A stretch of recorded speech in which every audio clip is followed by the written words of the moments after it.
My name is Christian Basil. Years ago, I had an idea. I got myself a TARDIS, took it to new places, met a lot of new people, took some great pictures, and talked Doctor Who. From Krypton Radio and the creators of the Hanging With web show, this is the legend of the Traveling TARDIS. Join me on my latest adventures and become part of the legend.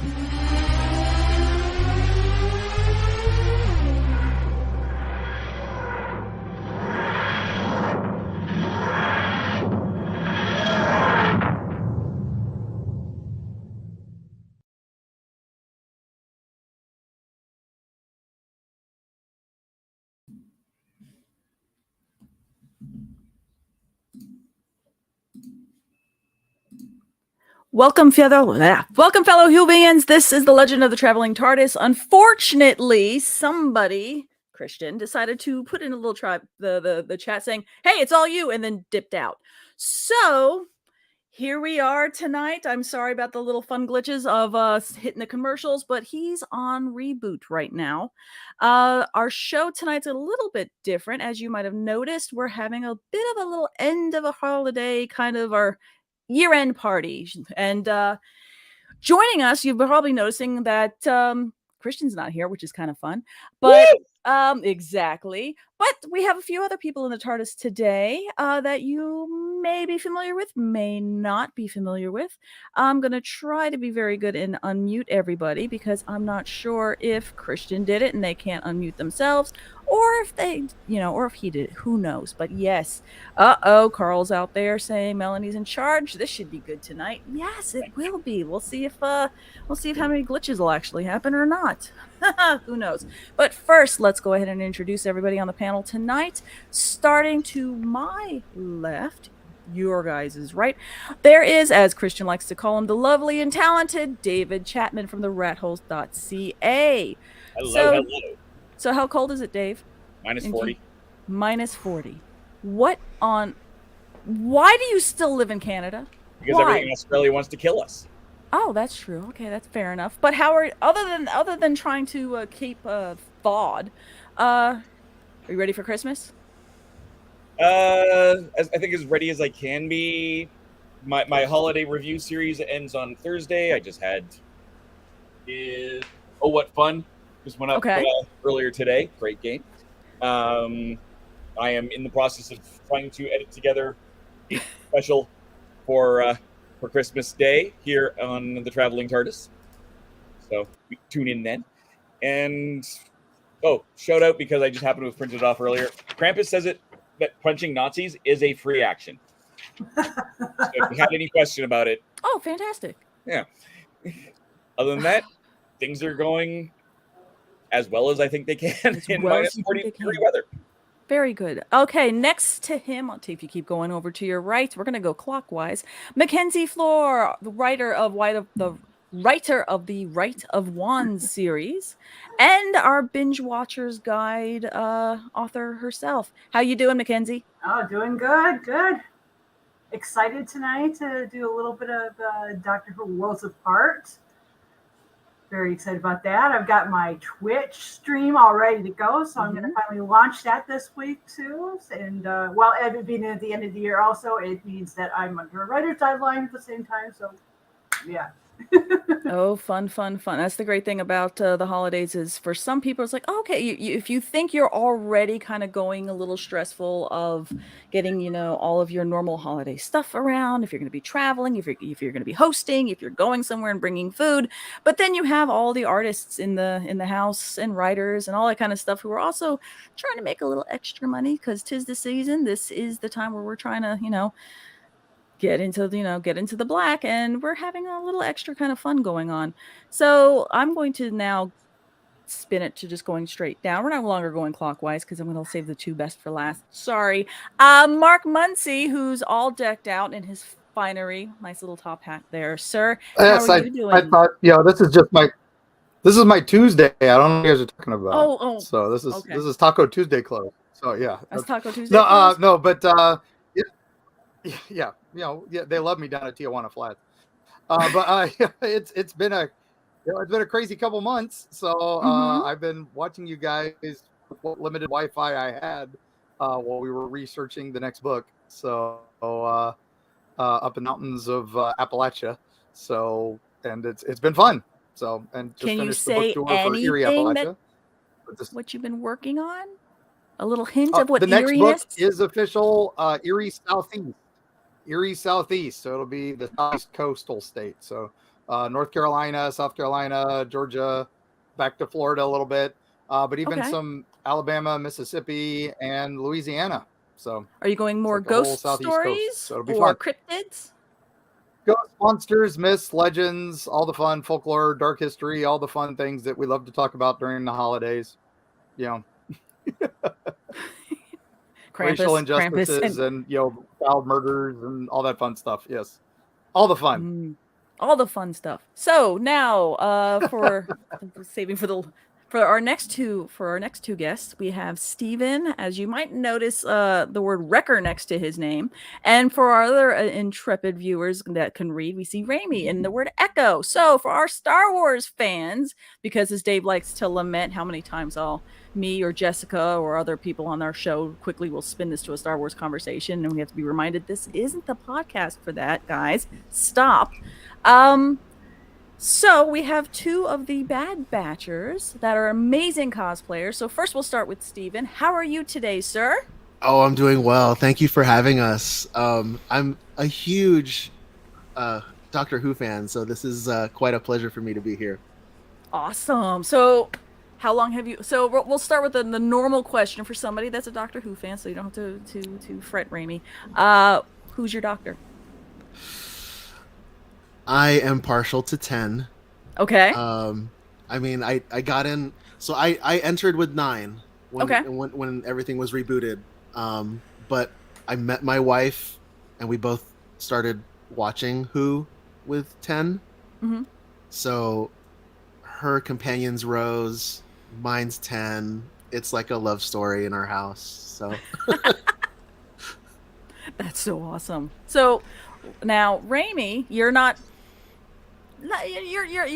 never watched Doctor Who whatsoever? It's not even that. I certainly, and in fact, after having this conversation, I'm certainly going to have to go start looking. And I have questions about this, so we can get into that later in the show. But first of all, I mean, for what looks like basically a fancy phone booth from the outside, I'm looking around, and there's a lot of room in here, so this is pretty cool.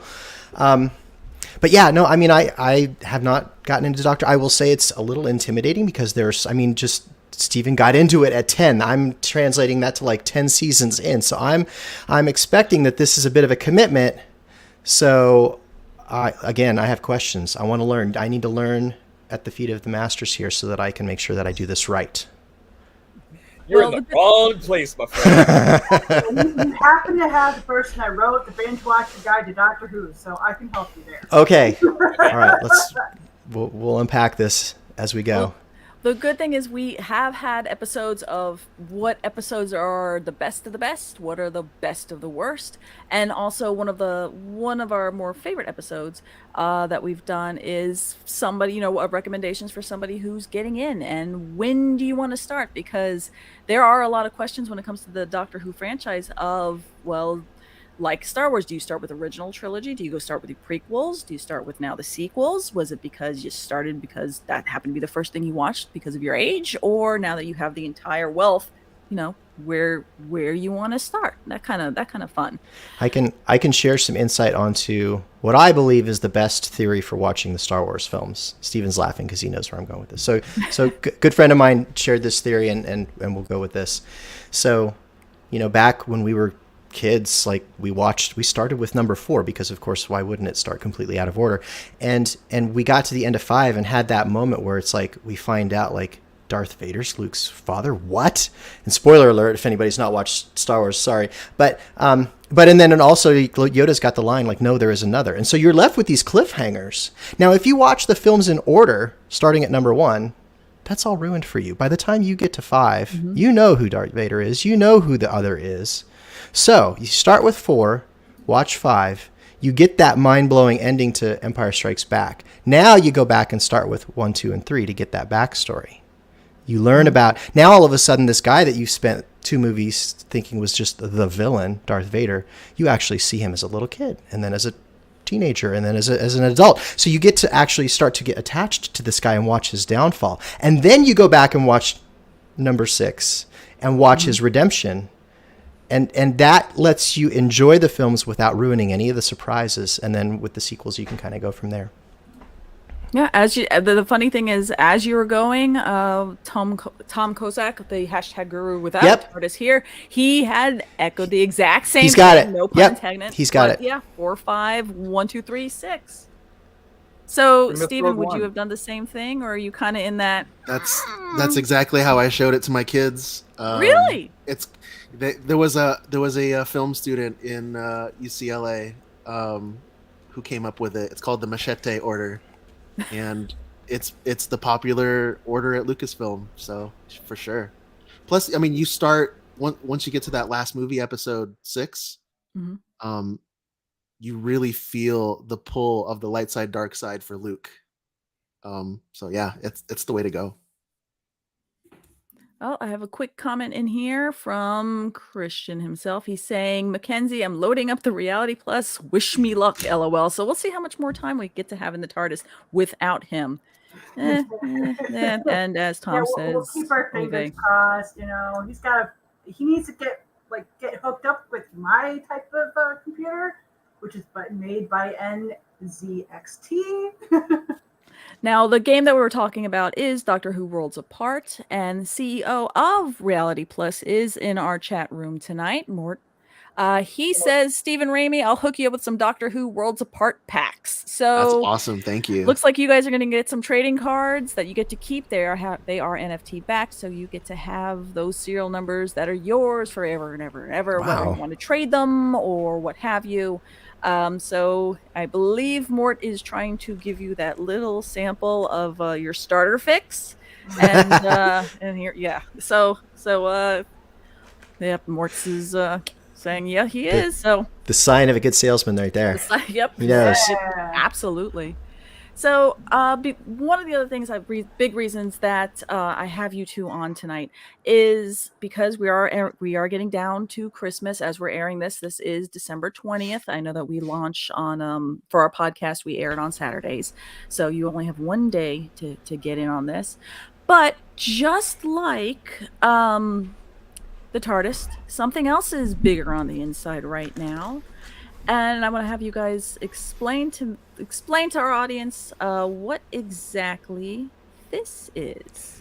Yeah, so for anybody that's familiar with The Mandalorian, and that is a Camtono, but what we've done is we've taken it to the next level. As since we're prop makers and costume makers, one of the things that's a popular part of the building, especially the Mandalorian costume, is having to apply that chrome paint finish to the pieces. That's the Beskar paint job, as we call it. So what we've been doing, here's kind of where we went. We've got some dear friends. I don't know if any of I know our listeners, I don't know if anyone else here is familiar with Indy Speeder. So she's a little girl that we're a dear friend of ours and her parents, and she has Down syndrome. But she does not let that slow her down one bit. So what we've been doing, I mean, we've been talking about this basically since the middle of November. We're calling it the Dad Batch Holiday Special Chrome Tono Raffle, and it's benefiting the National Down Syndrome Society. So, all of our listeners, followers have seen this picture right here, and others that we've got of our awesome friend Indy Speeder, who kind of lives her best life and loves dressing up in Star Wars costumes. And her parents, not only do they make the costumes, but they'll also decorate her stroller so it looks like she's flying around in a little TIE fighter. And I mean, it's just amazing work all the way around. And she loves it. So we've partnered with NDSS, the National Down Syndrome Society, to set up a charity campaign where you can donate to a great cause and score yourself chances to win the Chrome Tono and all of the stuff that we're donating to go into and with it. And the reality is the Chrome Tono is only about the size of like an ice cream bucket, which is actually kind of where that whole thing came from back in the day. But all the stuff that we've got in it is tremendously more than what will fit inside there. So I mean, there's helmets and an air compressor with an airbrush and just all kinds of things that are around the craft of costume making and prop building that we do. So we started the campaign on the Star Wars Holiday Life Day, which is November 17th, and that goes through Christmas Day. In the first week, we got $700. In the next 2 weeks, sequential weeks after that, we got an additional $2,000, one each week. We got another $9,000 after that. I mean, so right now we're sitting at over $6,000 worth of donations. And basically how it works is every dollar that you donate equates to one entry to the raffle. So if you donate $1, that's one raffle ticket. If you donate $100, that's 100 raffle tickets. So those are your chances to win. And so we've got a special episode that we're going to drop on our podcast on Christmas Day. So the entries, NDSS is they're not stopping taking donations, but they're going to send me the final list that we can use for the raffle at 5 p.m. Eastern on Friday night, the 23rd. That's 5 p.m. Eastern. So when they send me that list, we're going to put all those names and the number of dollars that they donated into a random generator, and we're going to pull a winner. And that person's going to win the Chrome Tono itself and everything that we've donated along the way to go into it. So, yeah, I mean, again, and the URL for it's give.ndss.org/dadbatch. It's right at the bottom of the screen here. We're super excited. NDSS is just blown away by the response that we've got. I'm getting daily updates, so I'm eagerly waiting today's update to see how we're doing. We did a pretty big push last night, so I'm hoping that we see another big bump. They've been a great partner to work with, and again, every dollar counts, goes towards Down syndrome research, and we're having a good time. It's been a great year to be doing the kind of stuff that we're doing. Even though the Chrome Tono is the size of a typical ice cream maker, our Dad Batch Chrome Tono is much like the TARDIS. It's bigger on the inside. Yeah, if we would literally need like a pallet if we were going to put everything that we've got collected. Fortunately, it's 5 of us, and so we'll be sharing the load of shipping. But it's going to be a big. I've been telling people, if you win this thing, you're going to be your delivery guy's best friend for a few days because there's going to be a lot of stuff coming. I think you're muted. Who did that? Okay, so thank you. See, this is Christian's fault somehow. It's hard to explain exactly how much to our audience is in this Chrome Tono. When I say that this thing is like a TARDIS, I'm talking like it is the full-on, has the pool, has the wardrobe room, has so many rooms to this. These guys have done something absolutely incredible with not only just creating this one prop and making something amazing with it. They keep adding things, and they keep their excitement to help NDSS has been infectious, and that so many other people have come forward and been putting things into the Chromotono. There are, I mean, if you've ever started to dabble into resin printing with a 3D printer, they're putting resin in there. If you want to learn, I mean, they've printed out props where you're like, oh, you know, I would love to learn how to do this. So a lot of our viewers do go to comic conventions, and we've had cosplay episodes where we've helped and talked about cosplaying and how to build things and all that other kind of fun stuff. This group of guys has been able to put in little pieces of things, and they're, oh, you want to learn how to make something look chrome? Okay, here's a lumiluster, and we're going to show you how to use it. And then they put in an airbrush, and then they put in, I mean, it's everything you could possibly need to learn how to do something with this craft, they've thrown in there.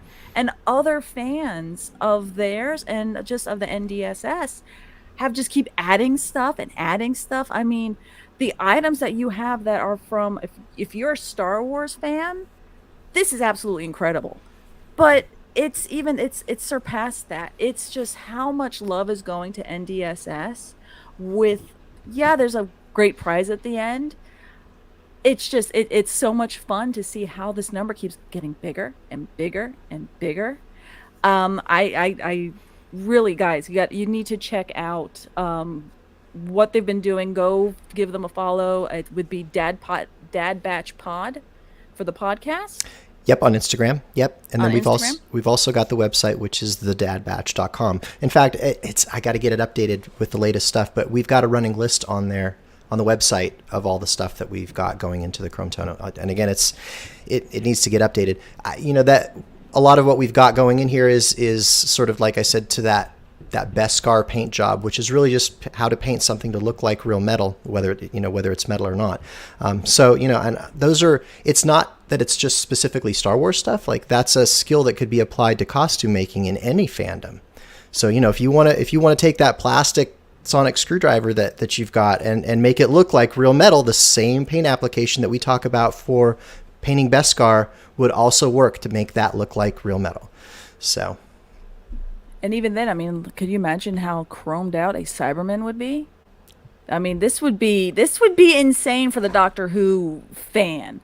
But honestly, the other big thing is I really want to push is that this group of guys are just the generosity to be so charitable, and just you guys are just giving with the heart, and really, really just an amazing group. You guys are funny. You guys are hilarious. You guys are just an absolutely great podcast to listen to. So I just want to make sure that any of our fans that are Star Wars fans, go over to the Dad Batch, go give them a listen, and especially if you want to help out the NDSS, just like them, you can, you have the chance to win something absolutely spectacular.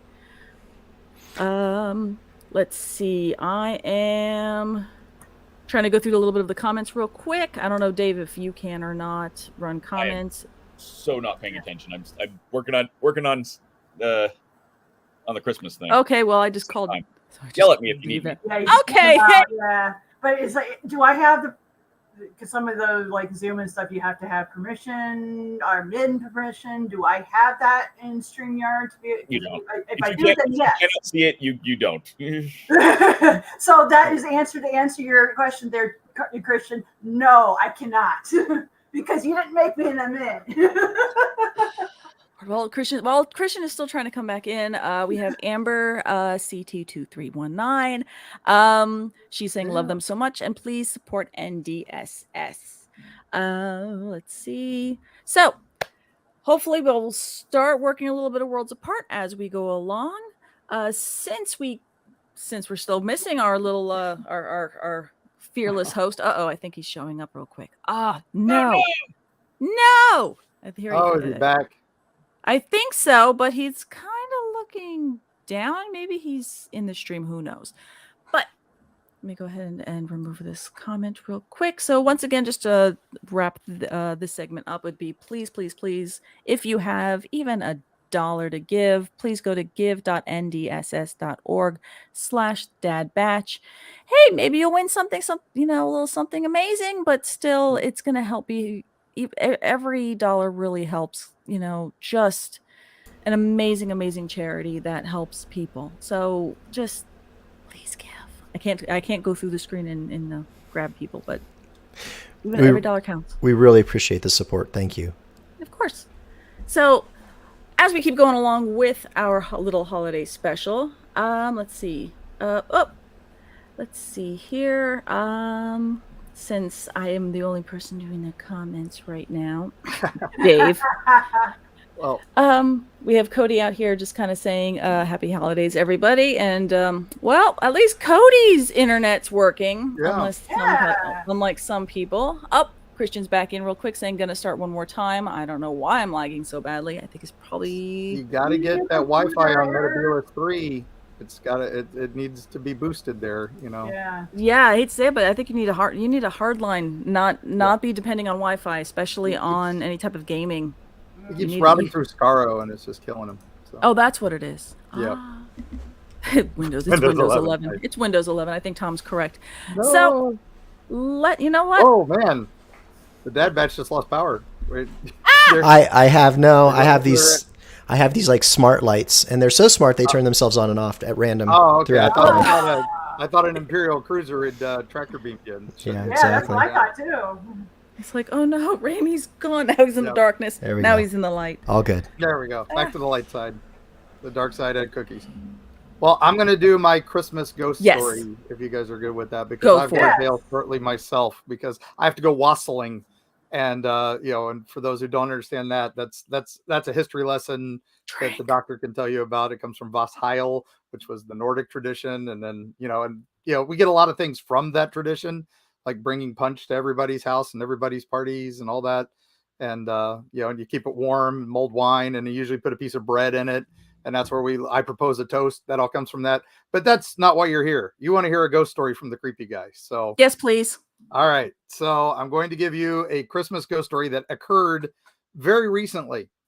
So there is a haunted location in Florida called the May Stringer House, which is a old historic home that is now the home for the Hernando County Historical Society. And it is super haunted. And they have several well-known ghosts there. A man named James, who wanders the halls looking for his lost love. There's a ghost of a man in the attic called Mr. Nasty, who is this really creepy ghost that, is not happy with people. But there is a little child ghost there called Jessie May. And Jessie May died sadly at 2 or 3 years old. And she is known there because paranormal teams love coming to visit Jessie May. And they all bring her toys to play with because she'll interact with them. So teams line up for years to go to this house to go see Jessie May and to play with her. And they bring her all these toys. Well, a lot of them bring her dolls because, hey, 2-year-old kid from the Civil War era, let's bring her doll. She doesn't know what a Transformer is. So, probably doesn't know what a Bad Batch toy is. But, hey, I still think Boba Fett works. But, anyway, so she's there and all these paranormal teams bring her stuff to play with. Well, they noticed recently she had not been interacting with anybody. She had not been doing much of anything. And they got concerned. So they reached out to the May Stringer House's resident psychic and said, what's going on with Jessie May? Well, Jessie May came up and they realized they weren't reaching her. They were reaching other spirits in the building and they couldn't figure out what was going on. And finally, somebody told her she can't play anymore. She doesn't want to play anymore. And they realized she'd been bullied by another spirit in the house. Well, none of the other spirits are mostly family members, except for Mr. Nasty in the attic, but he's up in the attic, miles away. So what was going on? Well, they realized all these paranormal teams had brought all these dolls, and some of them were already haunted dolls. And so one of the attached spirits was bullying Jessie May. So at Halloween, the May Stringer House gave away all the haunted dolls to anyone willing to take them, usually other paranormal teams, for a small fee donation to help keep the house. They did a little auction, but there was one doll that nobody wanted. It was the creepiest of them all, according to the psychics. It was a portal. It had many spirits inhabiting it, and it was probably the main problem. And since none of the paranormal teams wanted it, nobody else wanted it, they said, hey, give it to Muncie. He's the creepy Florida guy. He'll find a home for it. So I wound up with a super haunted doll. And why? Why would you bring a haunted doll that has so many spirits in it that you would bring it home? Because I was on the Robert the Doll documentary. So they said, Mark's the creepy doll guy. He knows what's going on. He can handle this. Yeah, so what do I do? I reach out to all the haunted museums around the world and said, hey, we've got a problem child doll here, and I think it needs a home for Christmas. And thankfully, one of the many paranormal museums around the world reached out to me with the right attitude and said, we would like this haunted doll to be part of our collection, where we will try to tame it and figure out what child's or whatever spirit is there. And so they brought it to the International Cryptozoology and Paranormal Museum in Somerset, Kentucky. So it was one of our secret destinations on our trip this year, was bringing this haunted doll to that home, where it now has a wonderful display. They've got the story about the doll. The psychic gave them specific rules on how to handle it. And then their psychic, the minute it walked in, said, no, this is bad. This is bad. We've got to figure something else out. So they made a better case for it, realizing that they had something extra crazy. But the plus side was, the minute they got it in there, happened to be where they're at is at underneath the City Hall of Somerset, Kentucky. So it's like going into the X-Files to go into this museum. It's amazing. But upstairs, they were doing their Christmas pageant. And as it was Thanksgiving week, actually. But they were doing their Christmas pageant. And as they sang, the doll calmed down. And the doll, apparently the psychic was like, now's the time, move it, do all the things. And so they believe that the doll is now under control, but they've got it secured and all that. But basically a holiday miracle occurred with this haunted doll, and now it has a home. But Jessie May is now back playing at the May Stringer House and has been reported by several other teams since. So the bullying has stopped. It worked. And if you'd like to visit that house, the Hernando County Historical Society is open through the holiday season with their Christmas display, and Jessie May's room is one of the rooms you can visit. So happy holidays. No. It's all about Happy scary holidays. stories No. and stories from long ago, right? That's no. There's okay. So that's. I'm not saying that I'm like a full-on skeptic, but I would just be creeped out. I get creeped out by any. It just no. Creepy doll. No. I always just tell everybody, don't poke the bear. Why risk it? If it's a creepy doll and it's and it's like Robert, don't take his picture without permission and be nice to him. That's so hard. You know, that's all you got to do. So it's one less crazy thing in Florida. I mean, that's a plus. Exactly. You know, we got to prep for falling iguanas next week. We're too busy for this. So I've heard that we're going to have the falling iguanas already started. And now within the city limits of Tampa, we have to watch out for hypothermic chickens. Hypothermic chickens. Yes. We have the hypothermic possums and yeah, no, the iguanas. You heard the story about the lady in over in Daytona from Nicaragua, where they eat iguanas, and so they were falling out of the tree, and she'd never seen that happen. She thought it was a miracle, and she was with her family. She started picking them up, putting them in her car, and then her heater in her car was working really, really well. And so they woke up, and it didn't go well for them. So she took a frozen iguana, put it in lots her car. Lots of frozen iguanas. She took lots of frozen iguanas, put them in her car, feral, wild, gigantic lizards with claws, mini dragons, put them in her car, and then they all woke up, and then they attacked her? Yes, pretty much. Oh, fantastic. So, car accident, everyone. Yeah. Welcome to Florida. We're not Australia, but we're close. Can we go back to the hypothermic chickens? I'd love to know what, are these chickens that explode in a fiery ball or something? Not endothermic. hyperthermic. They Hyperthermic. get Okay. cold Hyperthermic. and shut down because they're not. Oh, okay. I read that backwards. Okay. No, unfortunately, Endothermic chicken sounds like something that might happen on Tatooine. That might be good. Well, it's okay because I thought the same thing. I was like, frozen chickens? How? Huh? No, we have a very large population of roosters and hens and chickens in the Tampa Bay area, especially over in the Ybor City area. And apparently now we need to keep an eye out of all the little chicks and stuff, because unlike when you get further south, like into toward Miami, Fort Lauderdale and everything, that's where all the iguanas are, and they will freeze and fall out of the trees. Now apparently we're having chickens falling from their roosts and whatnot in trees. So apparently in Florida we just keep getting crazier and crazier. So we just, we're not built for cold. We're absolutely our animals aren't built for cold. We're not built for cold. Yep. We need no. Well, you all have a wonderful holiday. I have to go off wassailing. I hope Christian gets pulled out of the negative zone, and and he isn't stuck in that wibbly wobbly thing from the 5 doctors. But I will talk to you all soon. Happy New Year! It's always a pleasure with y'all, and I will talk to you soon. And give generously to these guys.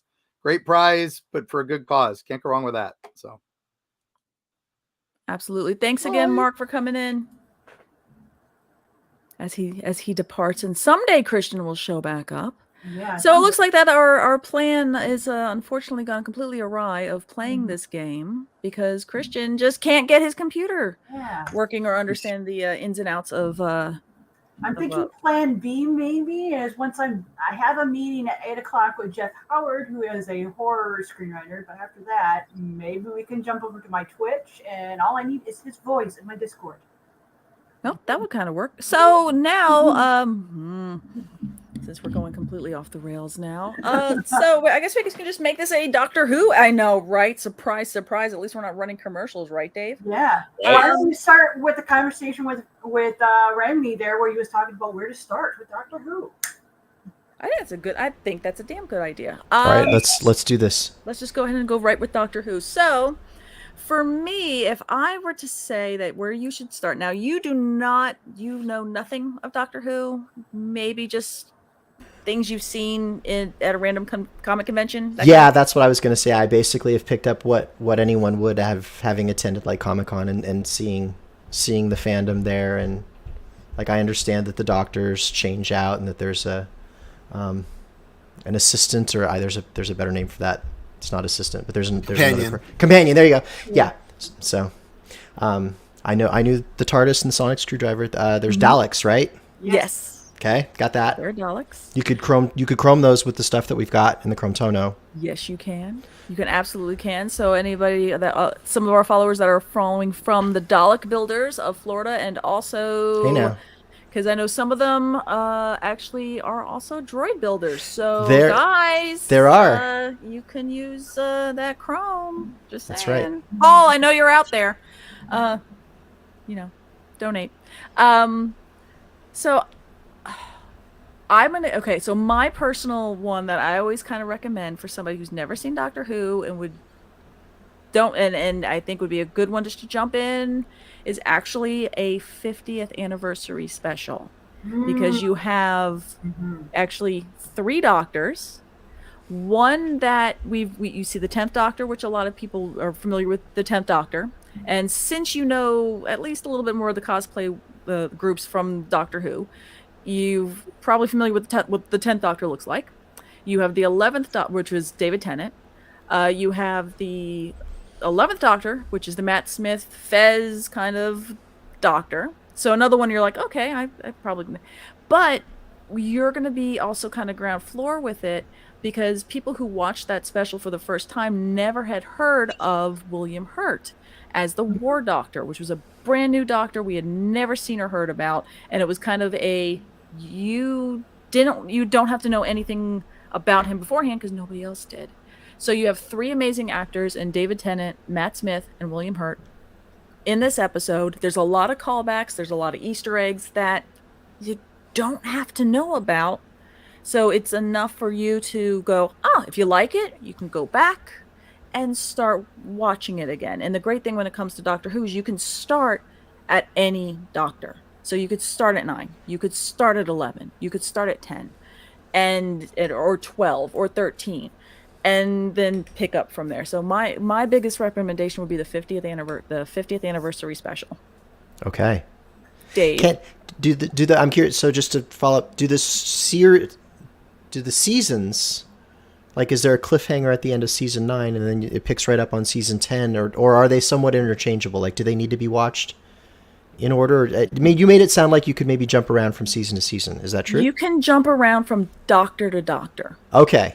That's the best way that I can put it, because originally Doctor Who would be done in arcs of like 4 episodes. Okay. And then you could like pick up. So if we're talking classic Who, we're talking about Tom Baker, the guy with the crazy hair, the hat, and the big old scarf. Some of his were done in like little snippets of either 2 episodes or 4 episodes. So you would have to kind of pick up at the first one of that, because each one kind of was a cliffhanger to the next one. Okay.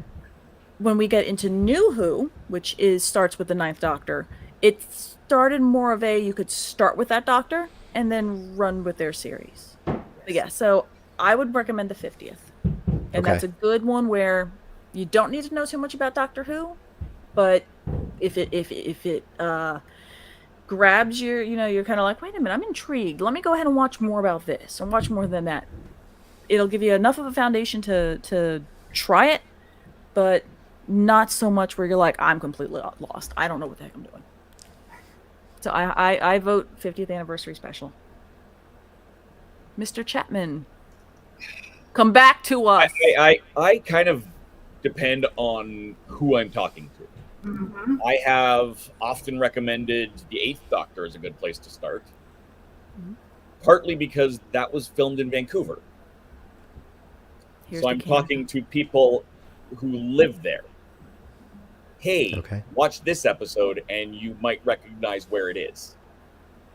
A friend of mine, I've said this before on the air, a friend of mine had a shop, like literally, here's the picture on the screen, her shop's here, just off camera. So I mean, there are definitely people who know it. That's why I recommend that one a lot. Okay. Other than that, 10 is a good place to start for New Who. Just because Tennant was very good. Tennant was one of the more popular. Is a good start to really ramping up. I don't love Eccleston. Eccleston did a wonderful job. The tone of the series was very different because they were trying to go a little bit more cheesy with him. So I usually, Tennant is a good place to start. Or, honestly, probably right now, but coming into this coming season, the specials for the 60th, because you're going to have, again, Tennant, and then into the new Doctor that will be taking over. So it's not just a new Doctor, but it's also a new era as far as showrunners, a new budget, because we've got Bad Wolf, Sony, Disney money. Mm-hmm. It's going to be a very different era starting this coming November. And we're all going to be confused because we don't know why David Tennant's back. He is technically the 14th Doctor. He is not the 10th Doctor again. Interesting. So now, and I say recently, but recent is relative in the last couple of years because of the world. Recently, we've had something that was a first in Doctor Who, though, with a female Doctor. Yes. Correct? Yes. Okay. So Star Wars fans are either like the best fans or like they can also be like drive you crazy at the same time. So, how was that received in the Doctor Who fandom? Oh boy. Okay. Same thing. Yeah, we had a similar issue. In fact, when I got approached to write the Binge Watcher Guide to Doctor Who, I actually devoted a whole entire chapter about the toxicity of the fandom when Jodie Whittaker was announced as the 13th Doctor. And my publisher reacted with, I can't believe you were that gutsy to do that. Are you really sure you want to put this in the book? I said, heck yeah. It has to be, it's something that has to be known. It has to know that there is this, it is not just in Doctor Who, it's in Star Wars. It's where, for whatever reason, people are very anti-women. And that was one of the things with Jodie. Jodie is a great actress. She was in Broadchurch with David Tennant. So I was familiar with her before becoming the Doctor. When she was announced, I'll be completely honest, I was like, really? There's a woman Doctor? I was like completely, it kind of turned my world upside down. But then I thought about it, I'm like, oh my gosh, the character she played was so dramatic that I'm like, if she gets that opportunity, put that emphasis into the Doctor, because I'm very much an emo. I call myself, I'm attached to the emo Doctor, which for me that was the 10th Doctor. So I like having a Doctor that has a very emotional type of background, so that I can pull into the character without giving any type of spoilers. There's something that happens in the 50th anniversary, which for me took away my attachment to the Doctor. It totally that episode completely ruined it for me. Chris Chibnall brought it back, which it's kind of controversial without even saying what it was. But for me, that brought the attachment back to the Doctor. So therefore, I feel for me, I have a little bit of an attachment to Jodie Whittaker's Doctor specifically because of that. And it ties really to that 50th anniversary episode. So I'll say when I've had people come up to my table and say they've never watched Doctor Who, they don't know where to start, they have no idea, they're completely lost, they don't know where to begin, and I'll just start talking about Doctor Who, and they will buy the book of The Binge Watcher Guide, which was about Series 11, which was Jodie's first series. So it gives you a little bit of a background of what the Doctor was, who the Doctor is, what his or her background is, how the Doctor got evolved from first all the way up to 13. And it gives a little bit of background to show even some of the controversies that were going on in regards to, like, for number 8, he only is in as a movie. There's no other series. There was going to be another series, but unfortunately, the producers at the time had the very bad decision to put it against Roseanne. So, of course, in America, Roseanne won, and the way that TV works, as I'm a screenwriter myself, so I know a little bit about this, because they did not get the audience that they were expecting over in America because of Roseanne. It was the last episode of Roseanne. Yeah, it was. Right. Yeah. Watch shows in history. Yeah, and so it never happened. So Paul McGann only gets the movie. Now, one of the things that is very unique about Doctor Who is that we have Big Finish Productions, and that is an audio drama type of company. What they did is they put the 8th Doctor into Big Finish. So Paul McGann lives in Big Finish, and you'll have all the other Doctors there too. They're, except for Jodie, they haven't done her yet, but everybody else is there. So if you watch a series and you're wanting to know more about a specific Doctor, you can go into Big Finish and get a whole other new range of stories and information. And then, of course, there's novels too, but they're not like sophisticated like how Star Wars, where there's just like bunches and bunches and bunches of them like that. So it's not like that, but it's that way. So for me, if I had to pick an episode where to start, I always say don't skip 9. Even though if he is a little bit cheesy, you at least get understand of the background, the mental background of 9 and how it carries into 10 and eventually goes, it keeps this pattern kind of keeps going on until about 11. And then 11, things kind of change. He's more frolicky. And for me, it was very difficult for me as a fan to understand why is the personality so extreme? We've got Tynan, who's the able Doctor, to Matt Smith, who is, oh my gosh, it was very, very different in that aspect. So that would be my recommendation. I just want to clarify one thing, Mackenzie. I just want to clarify one thing. So, terrible controversy. Oh my God, you have balls. It was fine. The line they drew was using proper English. Mm-hmm. That's their line in the sand, was that you had to use friggin' American spellings. Yes. Okay, just making sure. And in regards to that, he's talking about my book because Yes. I actually fought with the publisher on it. I said, I want to write this all in British spelling because that's what my Writer Wants series is written for a British audience, for the Doctor Who audience, so I wrote it that way. And they're like, no, because we're an American publisher, we have to do that. Do it that way. We're going to do it that. And I'm like, time. But yeah, But I agree 100% there with which is why I will bring it up every time, just to go, guys, you made a mistake on behalf of Yeah, and they said, well, maybe we'll do that in the future if we get a UK publisher that picks up the book. But to your point, Raimi, the Doctor Who kind of fandom is very similar to the Star Wars one, where there is gatekeeping lines all over the place. There is a toxicity to some fans, but those tend to be the gatekeeping ones, just like any other kind of fandom. But there's also the ones where you feel like it's a family, where you go to a comic convention, you go someplace and you find your tribe, you find your people, and you have that spark of I could talk about this, and I'm not going to have my family members go, please, Melanie, stop talking about this. There's no, you get to have that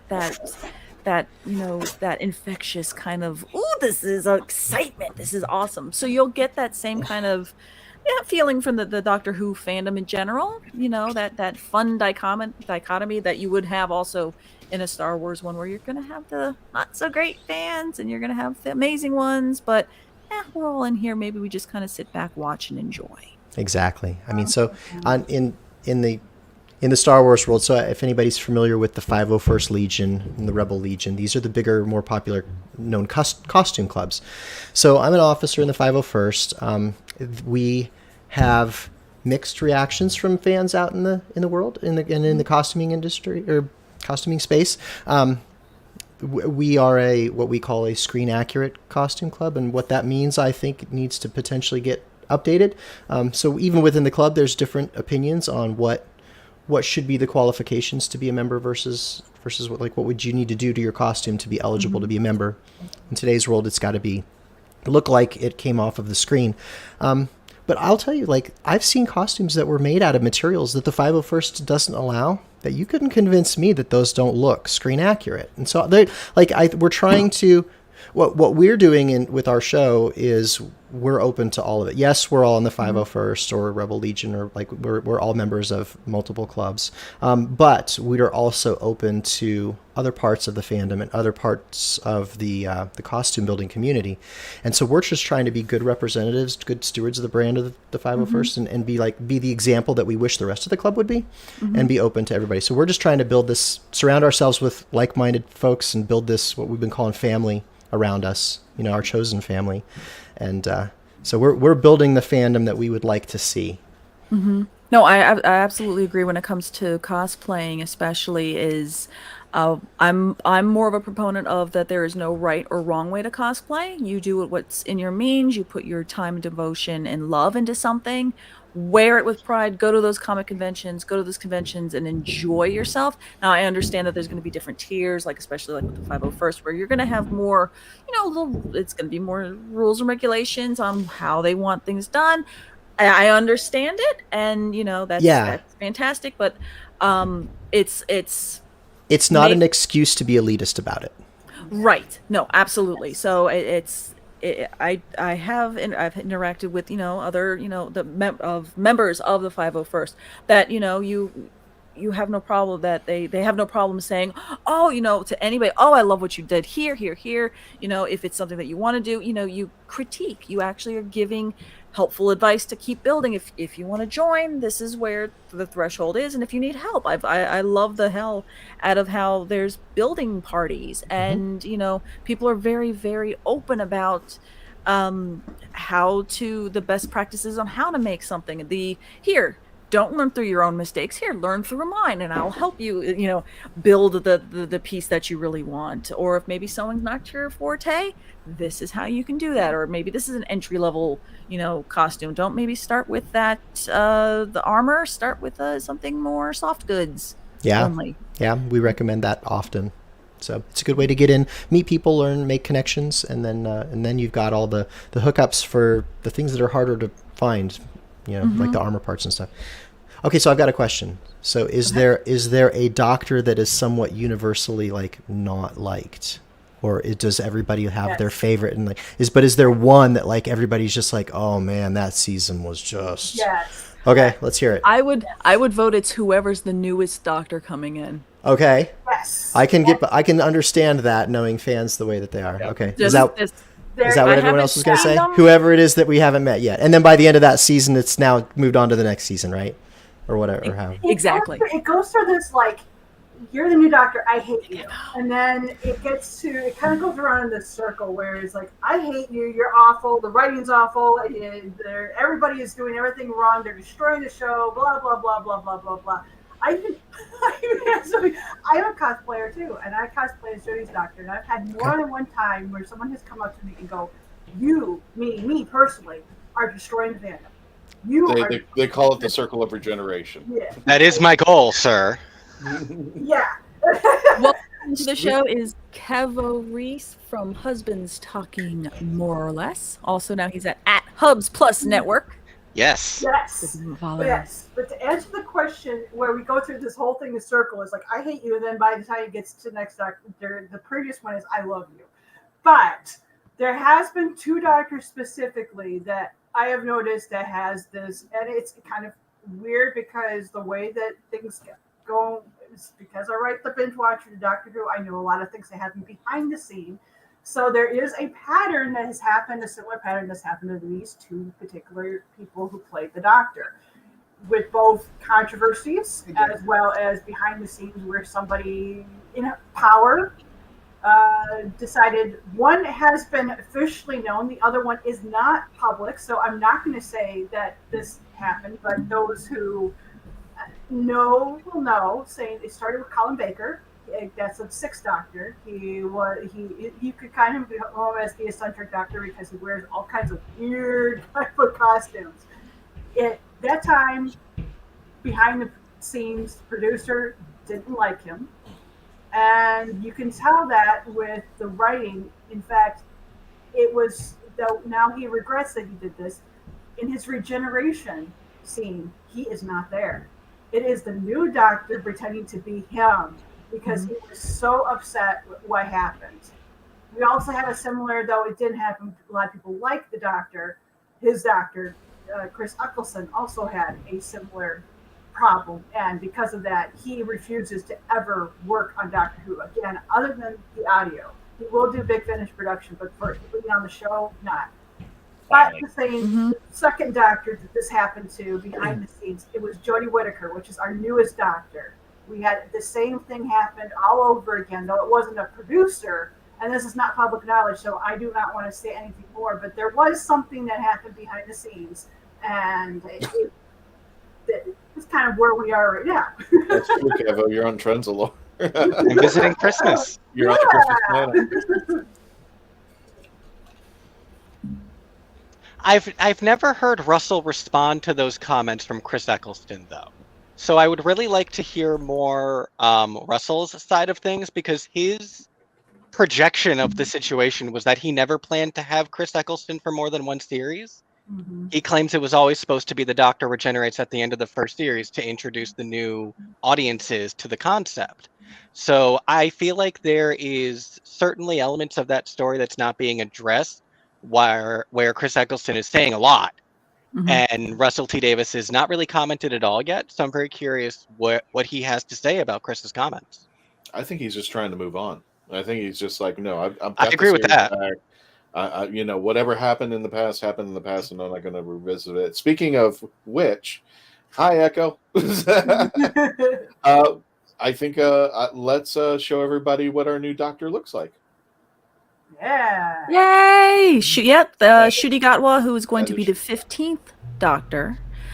He and his companion debuted what their new outfits are going to be like, so we have a vibe of what they're going to be like. So get ready, 2023. We already know there's a lot of cosplayers already getting going, trying to figure out where can I get this fabric on Spoonflower.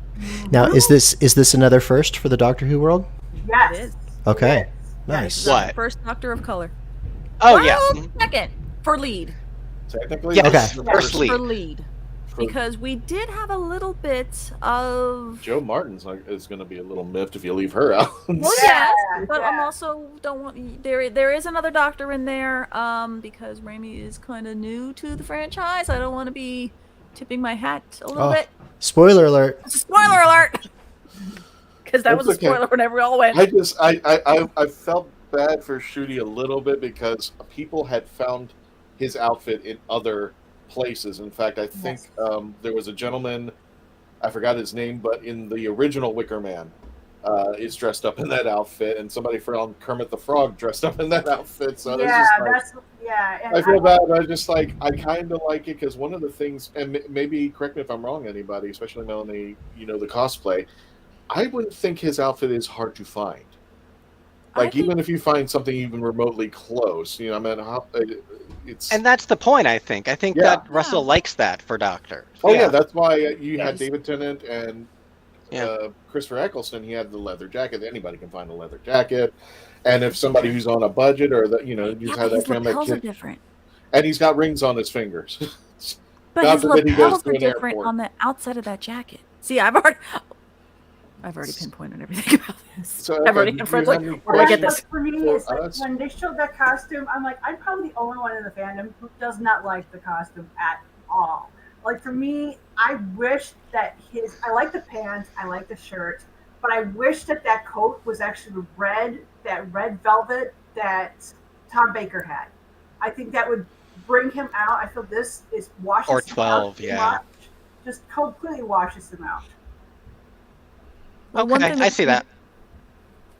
One thing that I do know, at least with all of our doctors, is that after the first season, they tend to change. Mm-hmm. They have something. I mean, if you look at the 14th Doctor, if you look at the 12th Doctor with Peter Capaldi, he started off very much more posh, older gentleman, kind of with his like magician kind of coat, and then as he went through his 3 seasons, at the end he's wearing the hoodie underneath the jacket that kind of was a lot very more rockabilly. Because he's also sporting a guitar and the sunglasses and that. But then he also had that velvet jacket with the cuffs. Like he went through several different looks, and I really hope we see more of that when Russell comes back this time.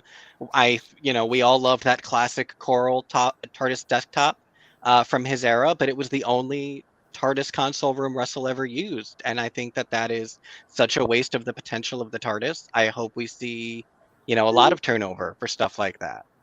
And that's another point that I should bring up for Raimi, is that with not only do for the Doctor Who fan that that new Doctor comes in, we all hate the character automatically, we hate the actor automatically, we hate everything.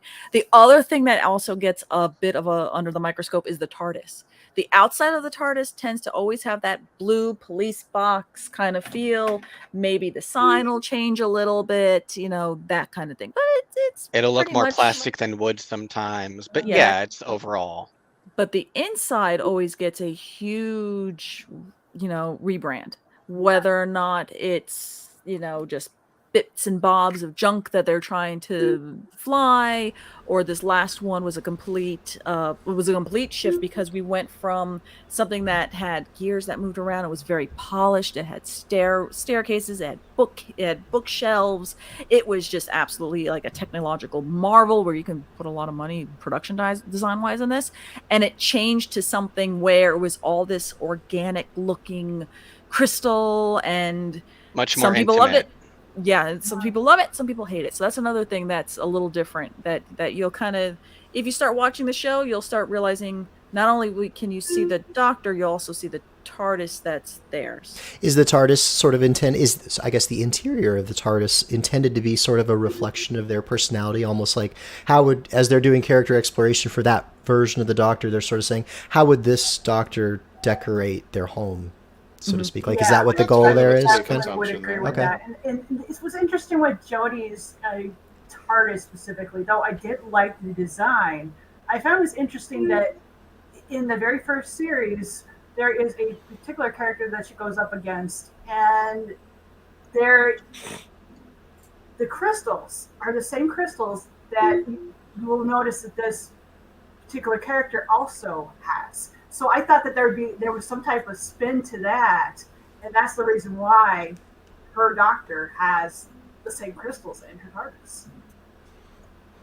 It's also strange, you have to factor in production choices. The 11th Doctor had 2 TARDIS console rooms, and then the 12th Doctor inherited his second console room with just like kind of some new bookshelves, and that was all the 12th Doctor ever got. So like it's hard to say there is always the intent of it needing to match the Doctor's personality, because like 9 and 10 also shared the same exact one.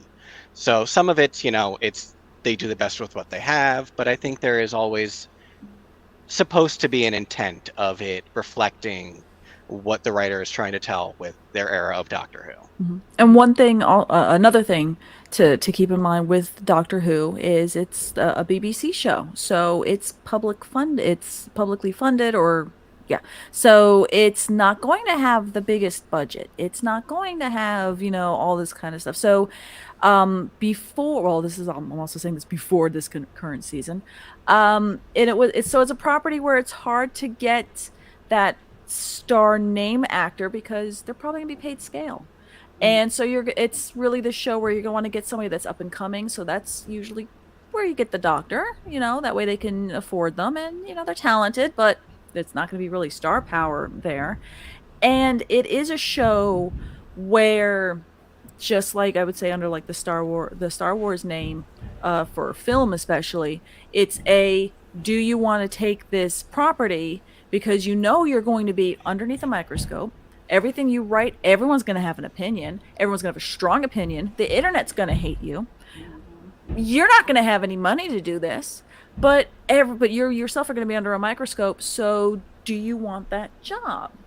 Now, that was another part with, at least from the last, series with Chibnall coming in. And so you're kind of in who wants to be the showrunner of this?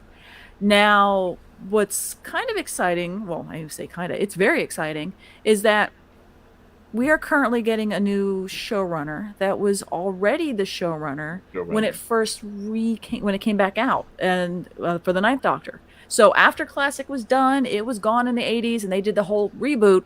Right now, it's kind of viewership's kind of going downward. They got Russell T Davies back. And Davies was the one that rebooted the first time. And now we're getting Tennant again. And as Christian pointed out earlier, we have Sony money. We have, they already have the distribution kind of working out with that. So now there's a budget.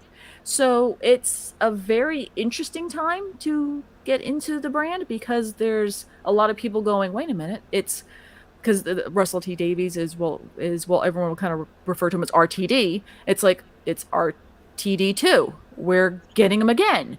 So what are we seeing? It's RTD exciting in a way. That sounds like a Star Wars movie waiting to happen. Yeah. Well, not only that, but we also have, now they're becoming on Disney Plus, one of the things that RTD wanted to do originally was do a bunch of spin-offs and do similar things with what Star Wars did, where they couldn't do that because they didn't have the budget.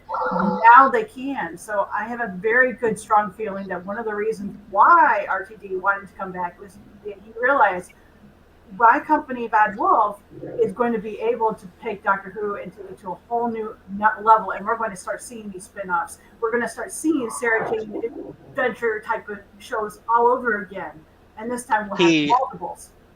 He tried launching a similar thing back when he was running the show from 2005 to 2010, where he created the spin-off Torchwood, which was a lot more adult-oriented. He created the spin-off Sarah Jane Adventures, which was starring a companion from the original series, who it was a lot more oriented towards kids, and it's just that wasn't the time for it. It was pre-streaming, and it was really during the era where even DVD was hard. Every season of Doctor Who was $100, so people weren't internationally collecting as well or as easily as they are now. And now, like Mackenzie was saying, with Disney Plus behind them, there's so many more avenues for them to launch and have these projects find audiences. So I completely agree. That is probably hugely the allure for him to come back and try to do that again and do it right, and hopefully get a lot more engagement on it. Because it's not that it was a bad idea or that it was done poorly. It was too early in the era of streaming and home video release that it just didn't work. Oh, and another piece to that, to add to that, is that it's not going to be on BBC America, which is kind of bizarre that you would think from an American audience, oh, Doctor Who's going to be on BBC America. It's going to is it HBO Max because it's Sony? It was on HBO. We're not sure. But it's moving now to Yeah. Disney Plus. It will be moving. Everything will be moving to Disney Plus. It's Disney Plus. Oh, interesting. Yeah. So interesting. Okay. This told me a lesson about the fact that BBC America was never associated with BBC. Yeah. That I never knew that, and so like I think that's even making me realize why were we all so devoted to BBC America? We complained about it all the time. Oh gosh. We complained about the fact that Doctor Who aired there. So Yeah. like, good, bye. I'm hearing the game being played of Doctor Who Worlds Apart. So if anybody else is kind of hearing some odd sounds, Yeah, I'm hearing it I'm too. hearing the game. So I'm sure Ramey's like, what on earth is this kind of background noise that I'm hearing? Oh, I'm a Star Wars fan. There's always spaceships and blasts in my Yeah, head, so just I don't, innovation. it's just that's just background noise for me. Let me see if I can bring my screen in here. You can keep talking as I do this. Okay, so this is a holiday themed episode, right? Star Wars has the notoriously bad holiday special from 1977. Oh yeah. That like I mean, if you can simultaneously be like blessed and cursed to have watched it. So does Doctor Who have something similar?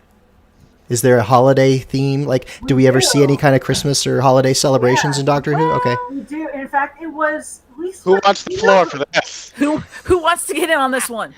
Christian, it's your favorite topic. Do you got want the to game. tell him, or are you playing? Christian? He's not paying attention. He's not paying attention, and Yeah. he's out. He took over the Mackenzie, screen, go for Andy's. it. Tell us all. Yeah. So with Doctor Who, with the newer Who, starting with Eccleston, there were. Well, actually, not starting with Eccleston. Technically, it was. Technically, he had a Christmas episode, but it wasn't a Christmas special. Yeah, it wasn't a Christmas special. So I'm going to say it didn't really count. We'll go with 10 instead. The 10 started off with Christmas episode. And that tradition kept going. For like a decade.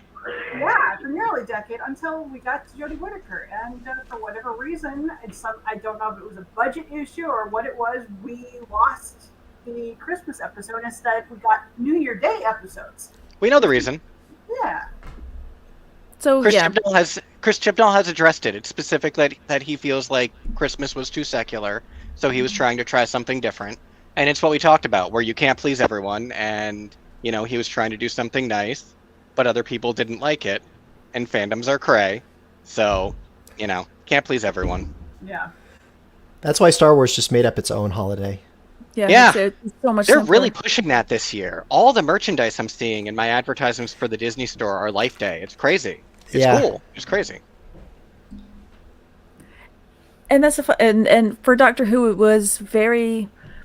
We always had a Christmas special, or it was something very similar, at least overseas, over in the UK. It was a program that was part of Christmas. Kind of, it's synonymous to, and I'm glad I muted Dave.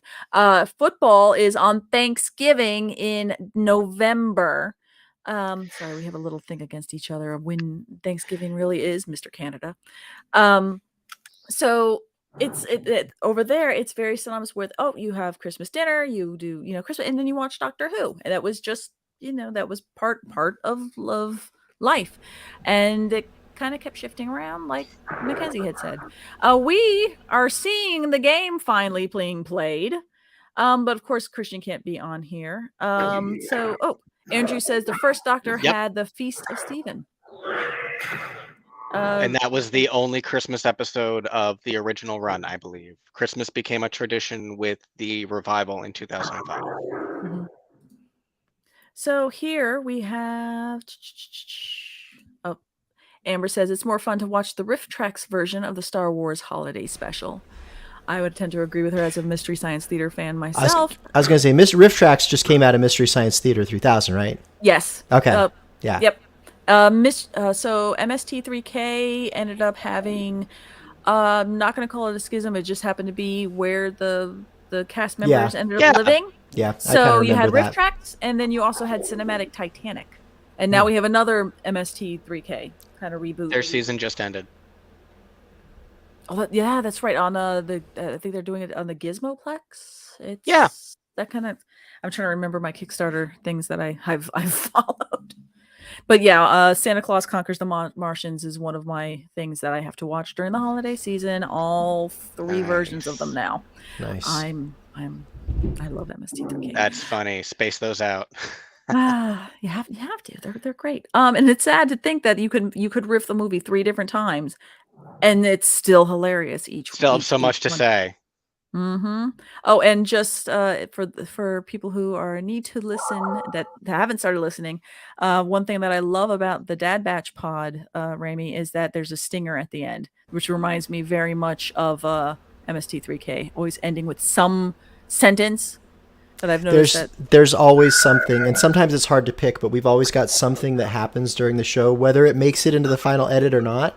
And then Steven will pick something that's just so funny, like somebody will be singing a song or something, and he'll isolate just that, and then he'll put it at the end as like a little Easter egg for folks. Absolutely, I love that because it really reminded me of MST3K and just having that stinger. Yeah, you really want to have a reason to cry. Go back. So there was an episode that we did the week following the death of Steven's dad.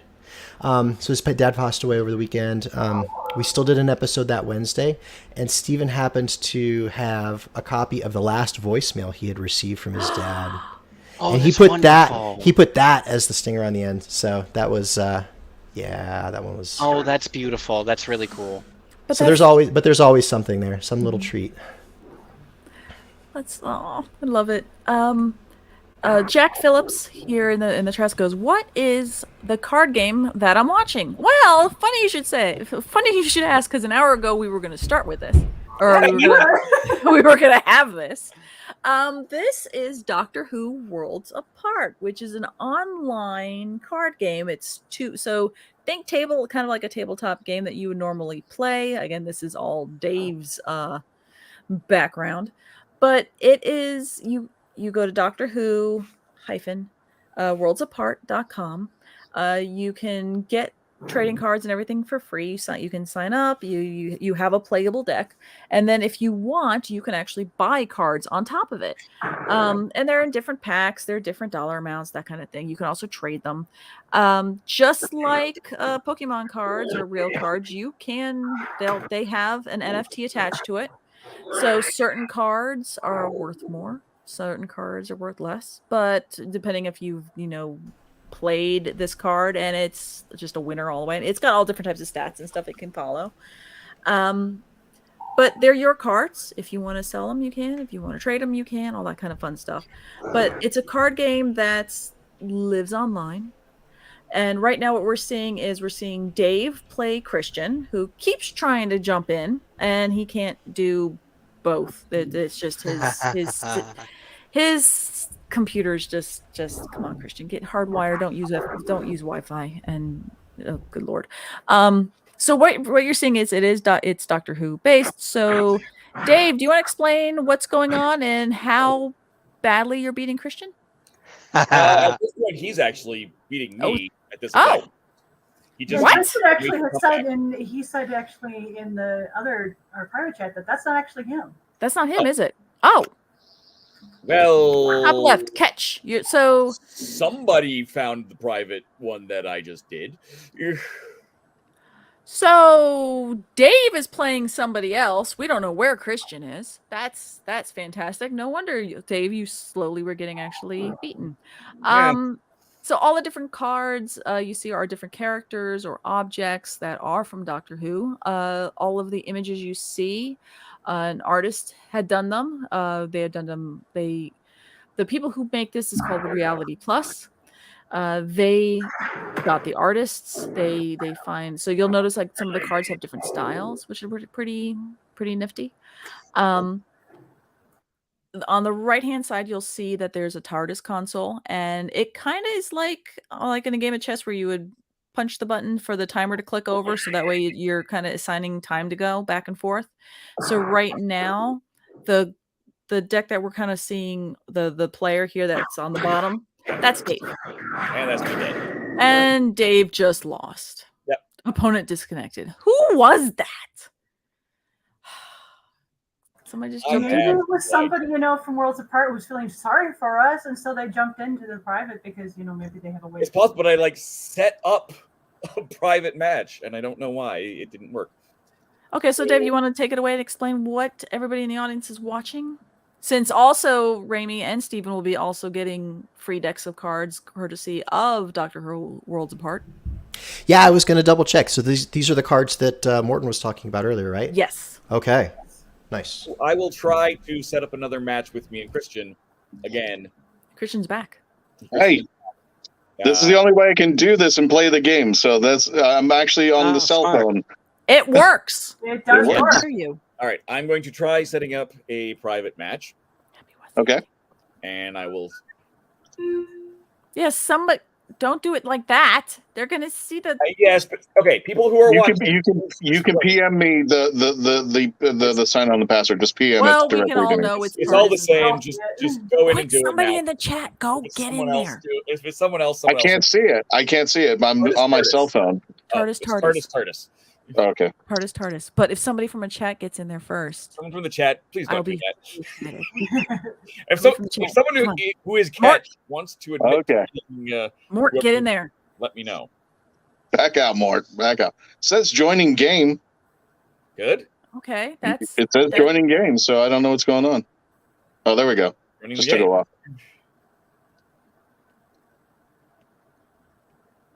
Connecting. Meanwhile, I'm over here editing at the same time. Awesome. All right, there we are. There we go. There we go. No, that's a terrible plan. Now, Dave, explain what you're doing for the audience and you get a chance to give a people who haven't mulligan. played yet. So if there's things that are completely useless at the beginning of the game, you may wish to get rid of them. And I can't do much with these, so certain cards. So I'm going to do that. I'll keep that. You can't see my thing. I will just let it go. How do I get past this now? I did my mulligan. Now let me go away. Do you have to click the mulligan on the bottom? I did, but I don't want to cancel those ones, right? No, I mean on the bottom. Very bottom. Very bottom. Can't. There's another one. That's your. I just not see the very bottom. Oh, it's right behind it's screen sharing. There we go. You see what is sharing your window icon? I can barely see you, so I'm not even. Yeah, Christian, don't cheat. Okay, so now it's saying you have it's so tiny. 2 seconds to do something. Exactly. So you can see here, this is irrelevant to what I've got going on.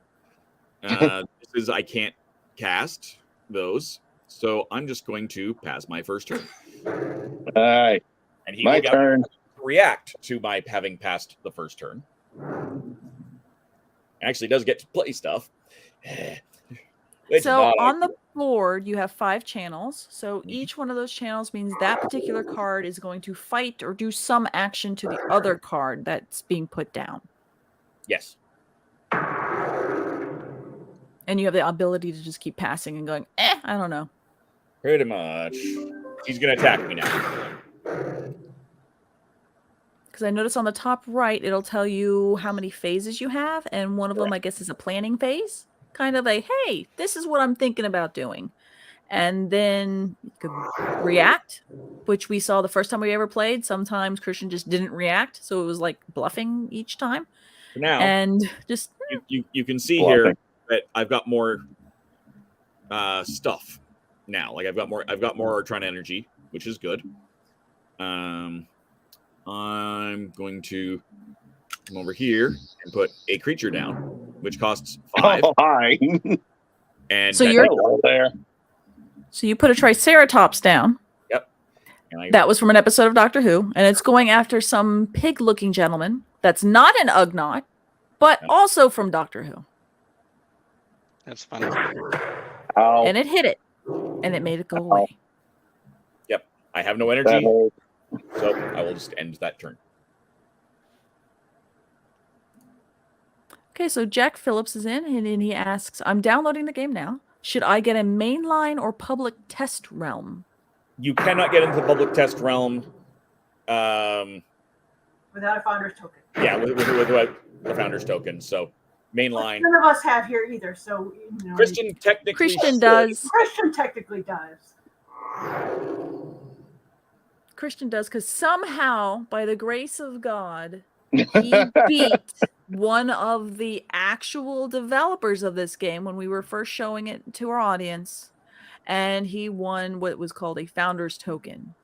And that, what was the retail on that? That was like $1,000. It was $1,000 to get a retail to get a founder's token. Yeah. So you need to be serious about this game to have that. And somehow Christian was serious to beat I'm this. very serious. Surely.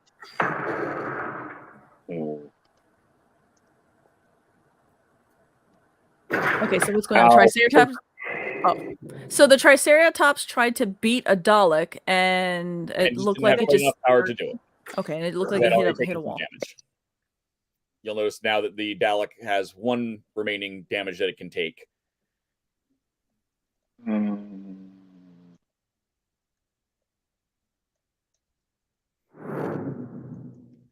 Hey, Kevo. Yeah. So Rami has never seen Doctor Who, even though he's and bless his soul, he's hung out here with us for an hour and a half on a Doctor Who podcast, and he's still in it to win it. What episode would you recommend for him to start? I had said that Dave had said the kill. What do you think? Can you list the people's episodes again? Because I'm hearing the boys playing their game a little bit more over than your list. Oh, sorry. So No, I fine. had said the 50th. Okay. Dave had said the 8th Doctor, the movie. Okay. Mackenzie, my brain I forgot which one you said to start with 9. Yes, don't forget 9. Don't just skip start 9. with 9. Christian never answered. So I said Rose, but I typed, he said Rose. typed it in. And that's 9. I'm thinking, there's a video that I want to produce for next year where I actually selected 6 episodes from the first 175 that I think if you watch these 6, it will really give you a sense of whether or not you could be a Doctor Who fan. Because there's so many episodes now of even just the revival. You don't want to slog through this thing that you may end up not enjoying, but it changes so much over the course of even just this revival. You can't really compare the 9th Doctor to the 13th Doctor exactly. I love the 50th, and I think it's great, but I don't know if I feel like it is really the peak entry point for a new Doctor Who fan is part of the problem with that one. That's fair. Maybe I'm a guinea pig for this experiment of yours then. I mean, yeah, I would love that. I haven't watched any of them, so I'm clean slate. It's a lot of series openers because I think from series to series, those even encapsulate the differences from era to era. Because really, it's any starting, Rose is great. Even David Tennant's first proper episode, the first episode of Series 2 was great. Matt Smith's first episode in Series 5. Doctor Who purposely tries to be a show that makes itself inviting to new people coming in fresh every single year. It tries to make itself something where you can start with the brand new series. And I'm sure Russell T. Davies as well is gearing up to try and make this something where you don't have to have even watched his stuff. Maybe the specials that have his old actors back. I wouldn't try to watch the upcoming 60th anniversary special if you weren't a big fan. But Ncuti Gatwa, I'm sure his first episode is going to be a cold launching point for any new fan. Any Doctor that looks interesting to you, that you think might appeal to you, that you've seen from clips or anything, their first episode, they try to make the first episode essentially a pilot for new fans. Okay. And I agree with Kevo saying with the 10th Doctor, his proper first episode, because his first episode was a Christmas special that he was regenerating and was asleep mostly through it. So it was really a Billy Piper Rose episode. So his first proper episode, I agree. And his 15 minutes in it were great. Oh, absolutely. He was in it for 15, 20 minutes. Yeah, and I also agree with what Kev was saying about each Doctor. The show is rebooted, so I definitely agree with when we get to Shooty, it's going to be that way. And I also would agree with avoiding the 60th anniversary unless you have watched 10, which that is very, in that case, it's very, the 14th Doctor is going to not go in that phase where you reboot with the Doctor and you have a brand new story. And this time, it's not going to be like that. So, yeah, I definitely agree with either skip the anniversaries and wait till Shooty Gatwa coming in, or go back and watch some of the very first episodes of the Doctors. And really, you can technically watch 9, 10, 11, 12, and 13 and get a real kind of sense right there. Yeah. And this typically is a question that we do have as, or actually a panel topic that we've done at a fair amount of comic conventions in the Southeast. And it's trying to help, people getting a starting point. And one of those answers I know from the audience, when everyone's trying to coerce the person they dragged into the panel, another one would be Vincent and the Doctor. And that's that's one where it's the first time that it was the one where I will say that it got me back into Doctor Who before the 50th. And that is Vincent Van Gogh, or Van Gogh, or however you were raised to pronounce it. It's an episode it's with Matt Smith. It's an amazing, fun kind of. You've got the sci-fi elements, you've got the history elements, you've got the timey-wimey time travel elements, but you get a monologue at the end from Bill Nighy that might possibly make you a blubbering mess of just emotionally feeling so uplifted that Vincent Van Gogh gets to hear a little bit more about the impact he had on the world, when even the most novice of art history buffs or knowing of the artist, knowing that he had such unfortunate mental health and depression struggles. I cried like blubbering mess I was. I love that episode because for inspiration for me as a writer, I look at Vincent Van Gogh because he has the same mental illness struggle that I do. I had PTSD, and I actually spoke with the actor who played Vincent Van Gogh and talked to him about the impact of Vincent Van Gogh and his interpretation of Vincent Van Gogh. And there's certain things that happen in the episode that the Doctor gets to experience seeing Vincent Van Gogh, how he's struggling, and those things. I have the same issues. Where the other day I woke up and I was like, so I still have those episodes that Vincent goes through, and so that was very personal to me. And one of the things that Tony said was that he actually spoke with people from war that were veterans that dealt with war, and had PTSD, and that's how he got into playing the character, is so he could really understand what Vincent was going through as well.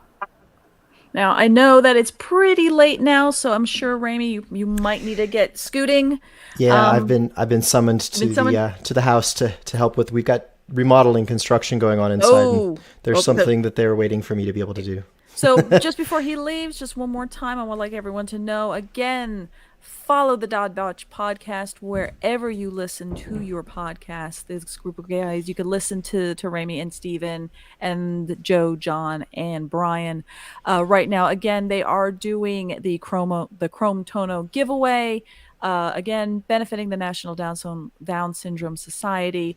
Again, I'll keep that link up here. GiveNDSS.org/the Dad to donate. You can donate as little as $1.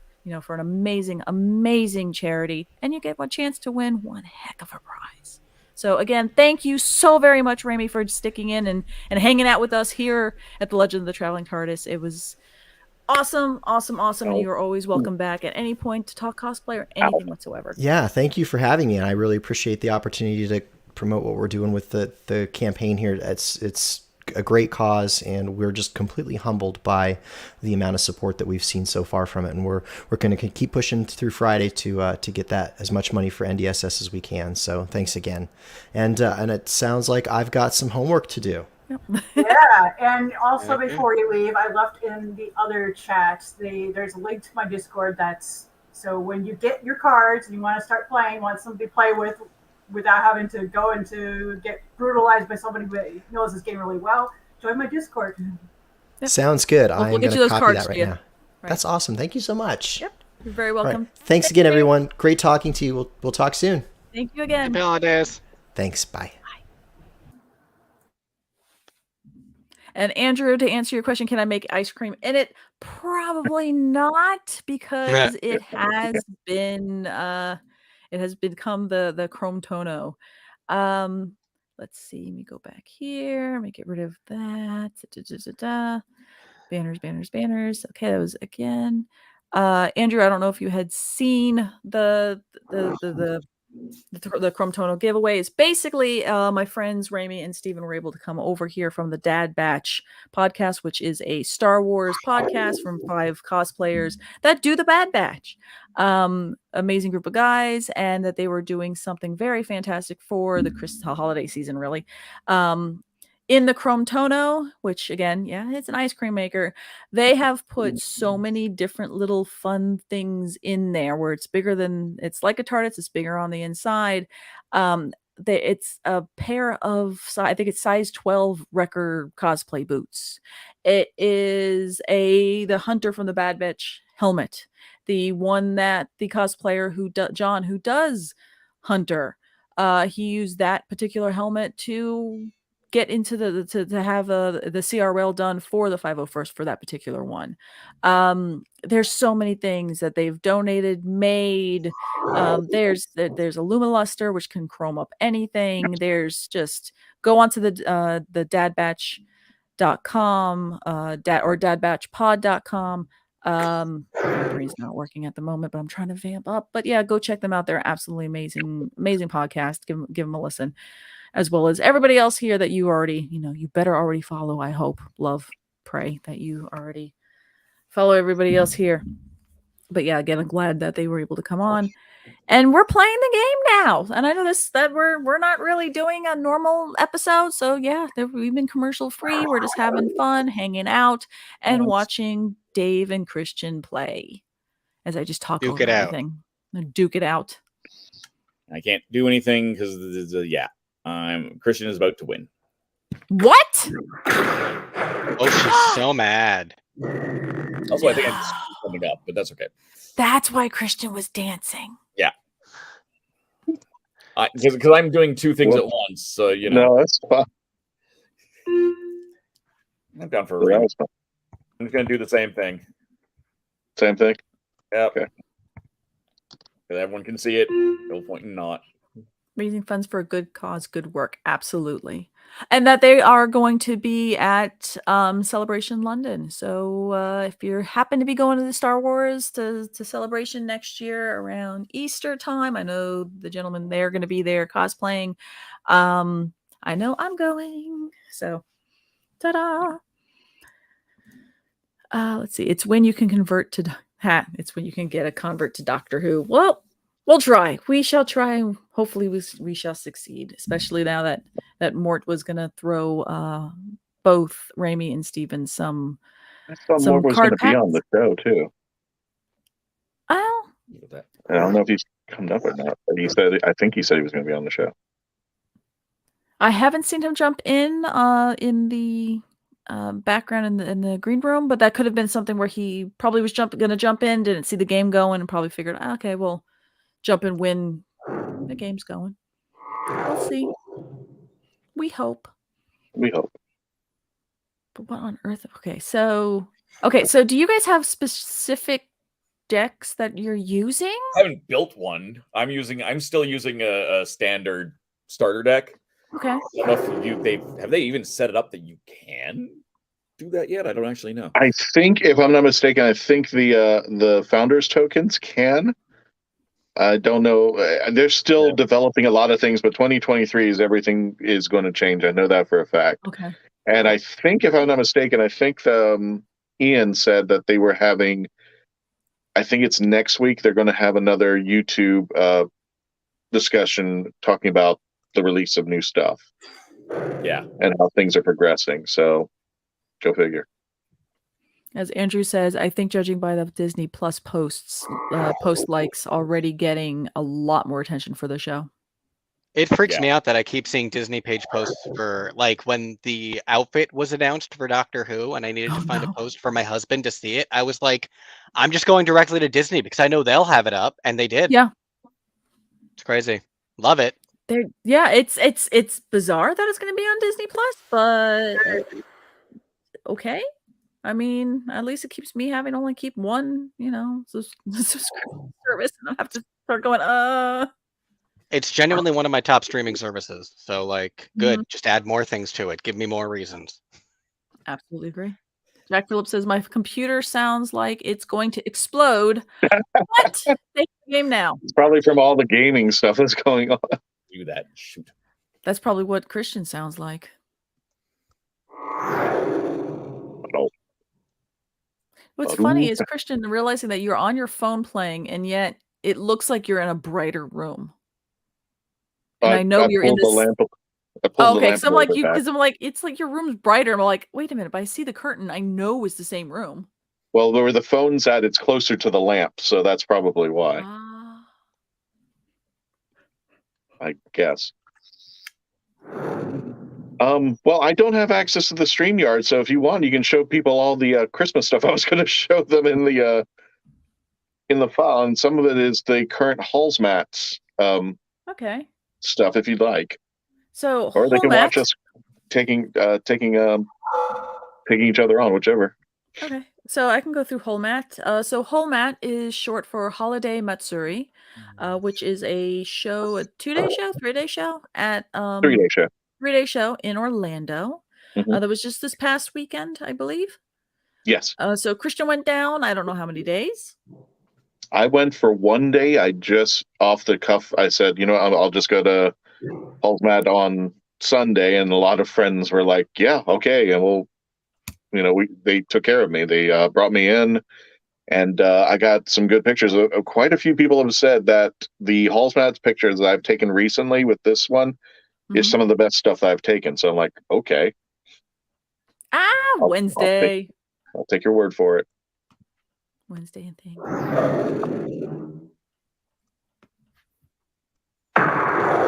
Just kind of going through, showing off.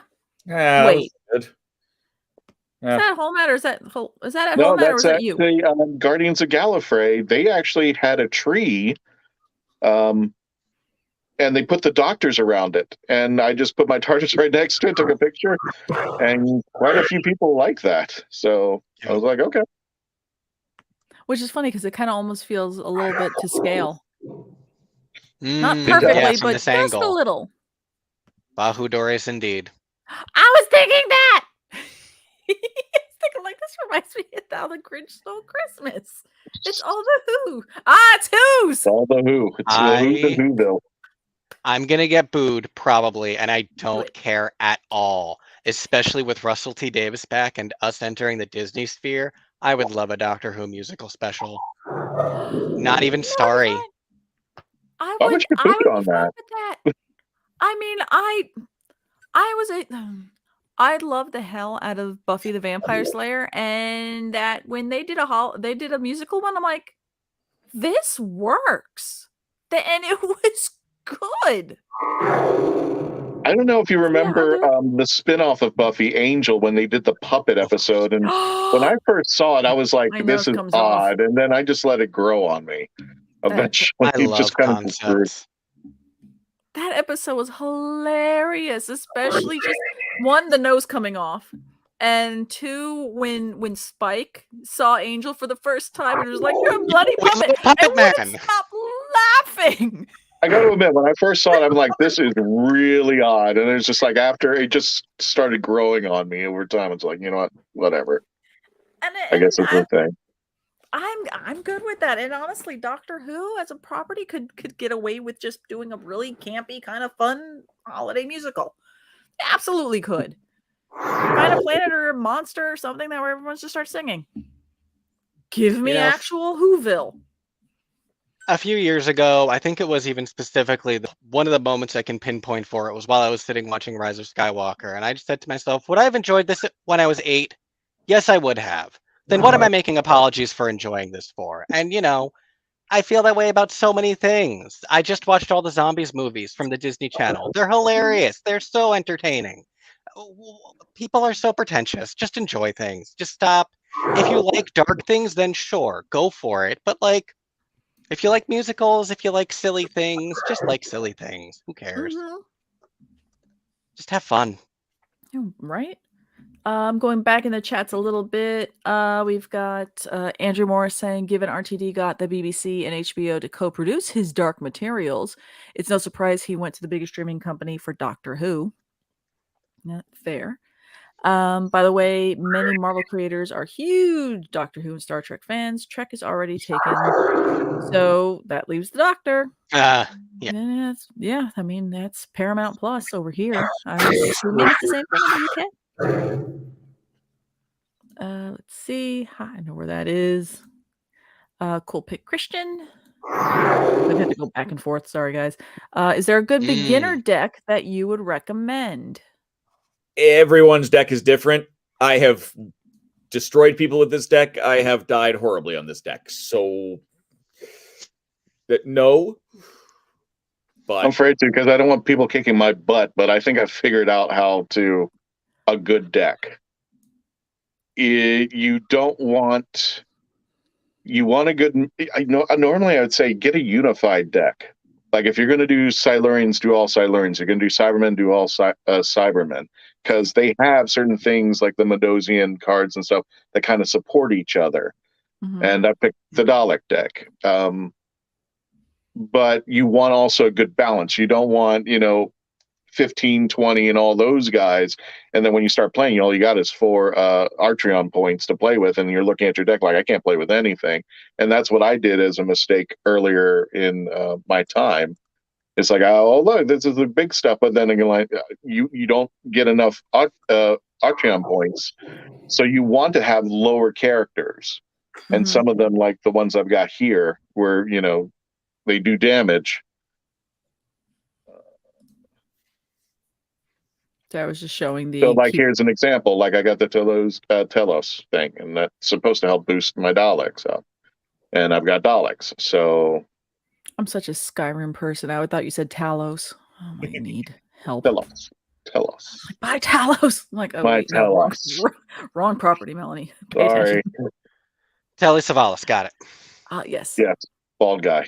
Bye, Kolchak. Lollipop. Kolchak. Not Kolchak. It's the Night Stalker. I like Kolchak.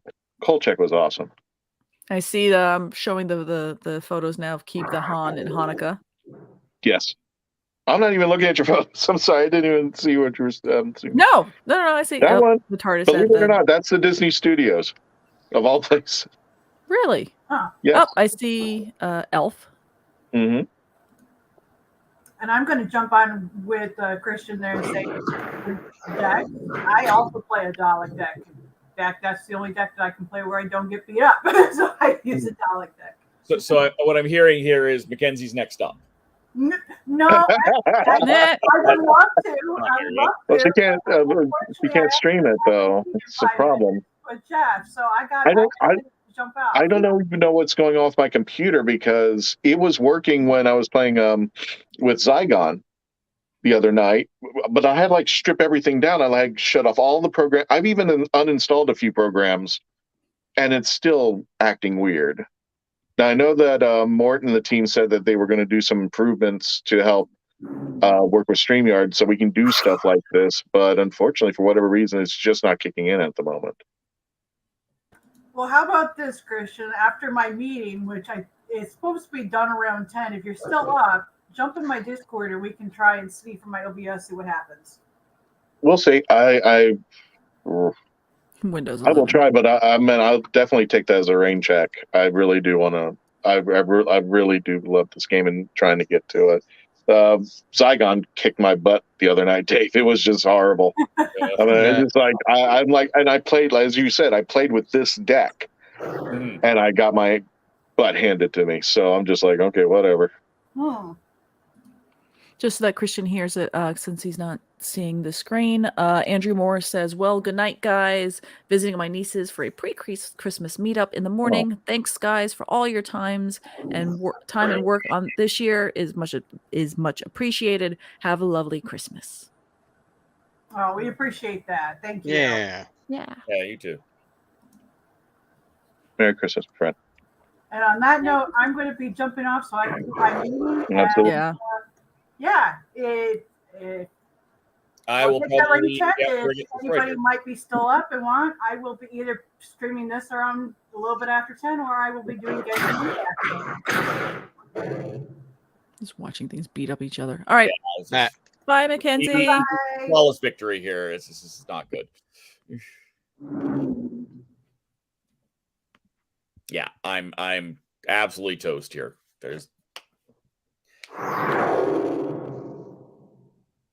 Sometimes these cards do weird crap. Like, where did that come? Like, 2 of the cards just jumped into the Dalek. I'm like, what did that do?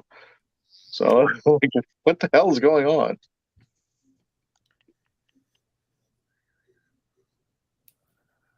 Plan cancel. That's a bad plan like that. Oh, hi there. There's Sea Devils and there's emerging Sea Devils. Ooh. Oh, that's it. Wait. Yeah. You poisoned my Dalek, so I'm not happy. Haha. There's nothing I can do. Have fun with that. I could have done that. Oh well. Oh, what else can I do? Yeah, Tom says, there's nothing else I can do here unless I want to, like, yeah, I don't have any back cards. Sorry, brother. Yeah,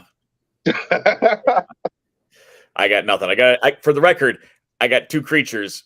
Both of them are much bigger than what I can do. So yeah, I got a dino. Yeah. Nice. It looks like that's all, folks. That's all, folks. You can try one more if you want. Or my supper will be almost ready. Okay, let me get out of this. There, pump. I'm out. And then I can go back into the StreamYard. Yes. Why? We're just gonna we'll just all leave him. Just keep me out. Is that how you want it? Really? No. You know. Whatever. I'm sure I'll do better if I wasn't also, building another multitasking during a show. Yeah, exactly. I mean, I'm multitasking for a show. What else is new? I can only edit this, 5 to 10 seconds at a piece to drop a new photo in. So it's like, I think Christian's trying to get in, and so should I just? Okay, I guess he just decided to leave. He might come back in his other form, possibly. That's more like it. There we go. Yeah. Get over here. See, now there we go. Now I feel better. Issues. All right. Well, we're gonna have an episode where it's all. I just sit outside. You sit outside. Right. Yes, come over here and sit outside, Christian. Sorry. No. -40. 40. I cannot fathom those temperatures. So I just want to reiterate, last day is today to donate for this giveaway. The 23rd. Oh, the 23rd. Okay. The 23rd is the last day to donate. I really KEVO. Oh wait, too far. So. Oh my god. So. I wonder if I'm doing this right. Yay! So this, where am I? This way, but I gotta turn my finger this way. Here we go.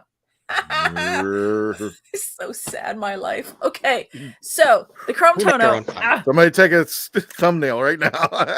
Okay, guys, seriously, this thing that they've done is they've already went past $5,000. It's a one person winner takes all, and it's insane to say what is in here. I mean, there are crew jackets from like crew jacket from one of the movies is in here. One of the newer ones. I want to say I don't think it's Rogue One, but it's one of the other ones. There's coins that are in this that are crew medallions that a crew member from I know Rogue One was one of the movies, which made me go because I love that movie. So we can actually see me. There's the resin, because Frozen is a company that makes the resin, the liquid resin for those kind of printers. There's a couple, I think there's a couple bottles of that in there, at least one bottle is in that. These guys have printed out things that people can go ahead and practice how to chrome stuff. So aluminum lusters in there. To use that, you would apply it with a airbrush. So they threw an airbrush in there. These are all professional cosplayers that are in the 501st. So they've donated, like I said, that a lot of them, they're for me, they're known for being Bad Batch, but they all have different other outfits and kits that they'll troop in. I think there's a pair of the Wrecker boots that you could wear in this. There's the tech the glasses, the goggles are in this. The helmet that was Hunter's, that's already fully painted, that's absolutely screen accurate, all that kind of fun stuff, that's in this. The list goes on and on. And every other minute they're like, oh, I printed a pair of Cad Bane guns. I'll throw those in there. There's wearables, there's collectibles, there's jewel there. I think there was an Ahsoka. They just added a necklace that's Ahsoka Tano that was signed by Ashley Eckstein. That's in this. I mean, honestly, it's not just you're getting this little, the chrome tono. You're getting so much stuff that, I mean, you would retail for hundreds of dollars, and they're just, giving it because of the love of Star Wars and hoping, hey, this will entice, people to maybe buy a raffle ticket, and one person's going to win an insane amount of stuff.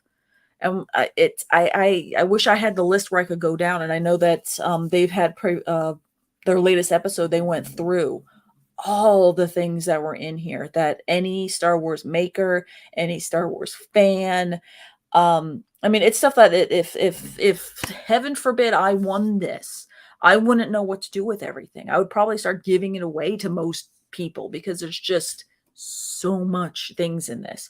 And it's all being donated just to help with the National Down Syndrome Society. Because there's one particular cosplayer, Indy Speeder, that she is, I would say that she's kind of the ambassador for this, not to speak out of turn, because she is a cosplayer. She shows people, living with Down syndrome, that how just absolutely breathtakingly amazing she is, and that what you can do and what your outlook can be, because the NDSS helps her, and especially her parents, with how much she's done with cosplay and learning to be out there in the community and all this other kind of fun stuff. I think that she was the inspiration for them to again, I apologize if I'm speaking out of turn.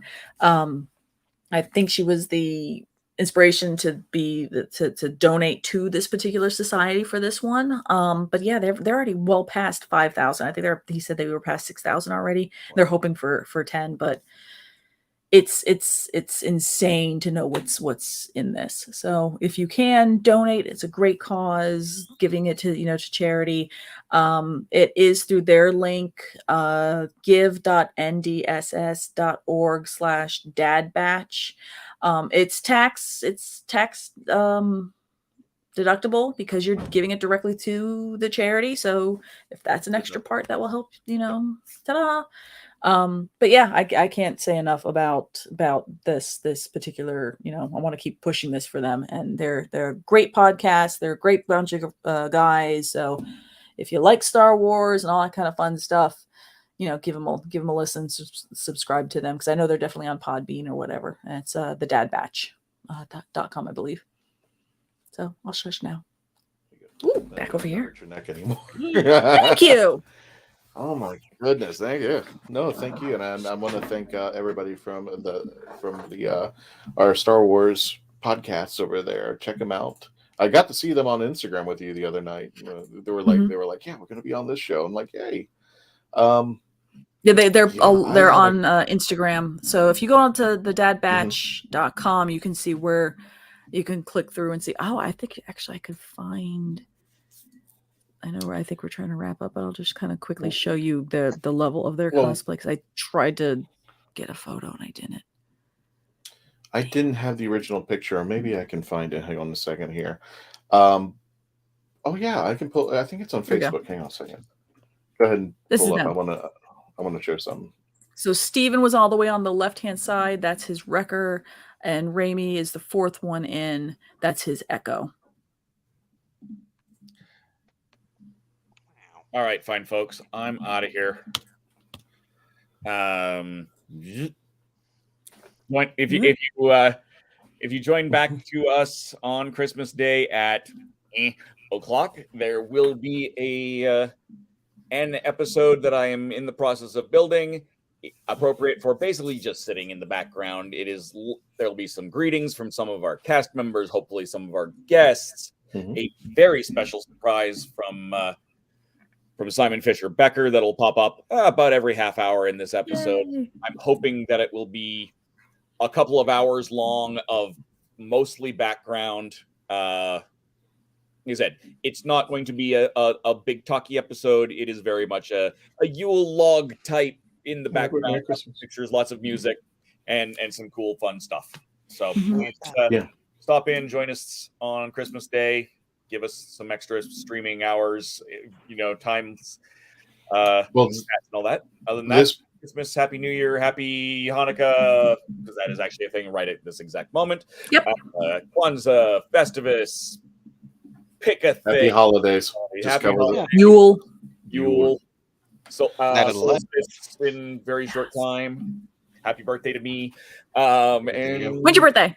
It according to Facebook tomorrow, but it's actually on the 22nd. It's on Thursday. Ah, okay. Happy birthday. Okay. I had to lie to Zuckerberg because security and some safety issues, so I had my birthday off by a day. Oh, okay. That's cool. No, mine's the 26th. That's why I was like, ooh, when's your birthday? December, baby. I was about to say I was very tempted, Dave, to play his thing, but if you're running it every half hour. On Christmas Day, we will have an episode. No, it's not one of our episodes of the Traveling TARDIS. This is going to be the last episode of the year. I don't know if you've gone to YouTube and seen people are usually having music playing all day long throughout their thing, but we're going to be doing the same thing, but we're going to have some special stuff in between. We're going to have pictures of the Traveling TARDIS throughout the holidays. As Dave said, we're going to have some guests, and we have a special reading from Simon of something. But Simon did a big thing for us. I know Simon did a wonderful thing for us, and you'll see it on Christmas Day as we premiere. It'll be running all day. It'll start on Christmas Eve, run through Christmas Day, and we got to give a big shout out to Dave for putting this together because it's going to be a wonderful thing. And while you're celebrating Christmas, you could probably put it on. If you have your TV, you put it on the YouTube channel, just have it running all day with the Christmas music in the background. I would like to point out that in the 2 hours of this episode, I've gotten 7 minutes into this video. Oh God! Yep, that's editing. Yep. A bunch of photos, and I have to drop it in and extend it and check it, and So, anyways, have yourselves a wonderful night. I'm off. My supper is ready, and my roommate is going, dude. So go eat. I'm out. Go eat. Thank you for working so hard on this. Always. I actually can't wait to see what Dave's gonna put together down there. So, how many hours is he trying to go for? He's going for 2. Okay. I mean, that's the editing part of me went. I like hours. You know what? If you can run an hour, if you can do an hour, that would be great. If you can do a half hour, that would be swell. But he goes, no, I'm going to run for 2 hours. I'm like, okay. But I did say, he goes, just send me a lot of pictures, and then go, okay, here's a batch. And he goes, do you have any more? And I'm like, here's another batch.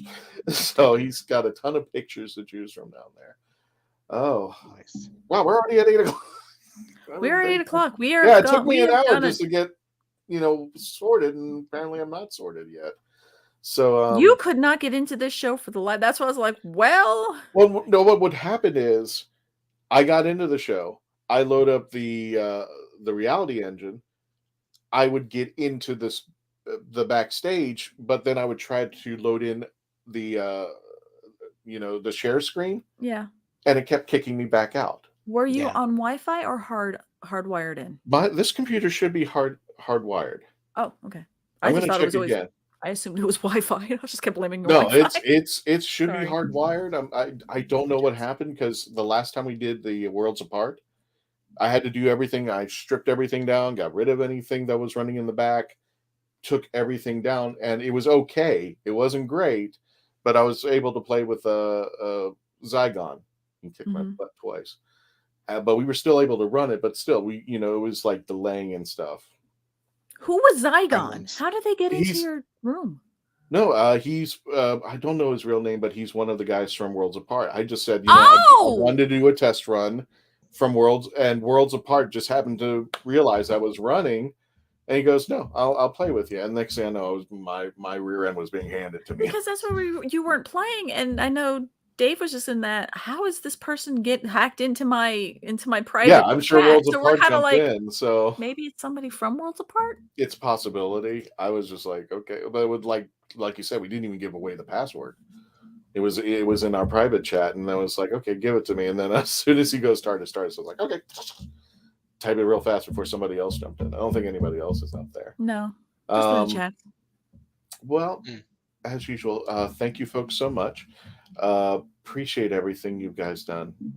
Getting us over. We're closing into our goal of 65,000 Whovians. We're at 6. I thought we hit 65. I thought Wait. Are you serious? Let me go. I could have sworn I went online and I thought check it out there. Let me look. Sorry, guys. No, you're fine. You're fine. I could have sworn I went on here and was like, okay, where's the page? Your shortcuts. Let me check.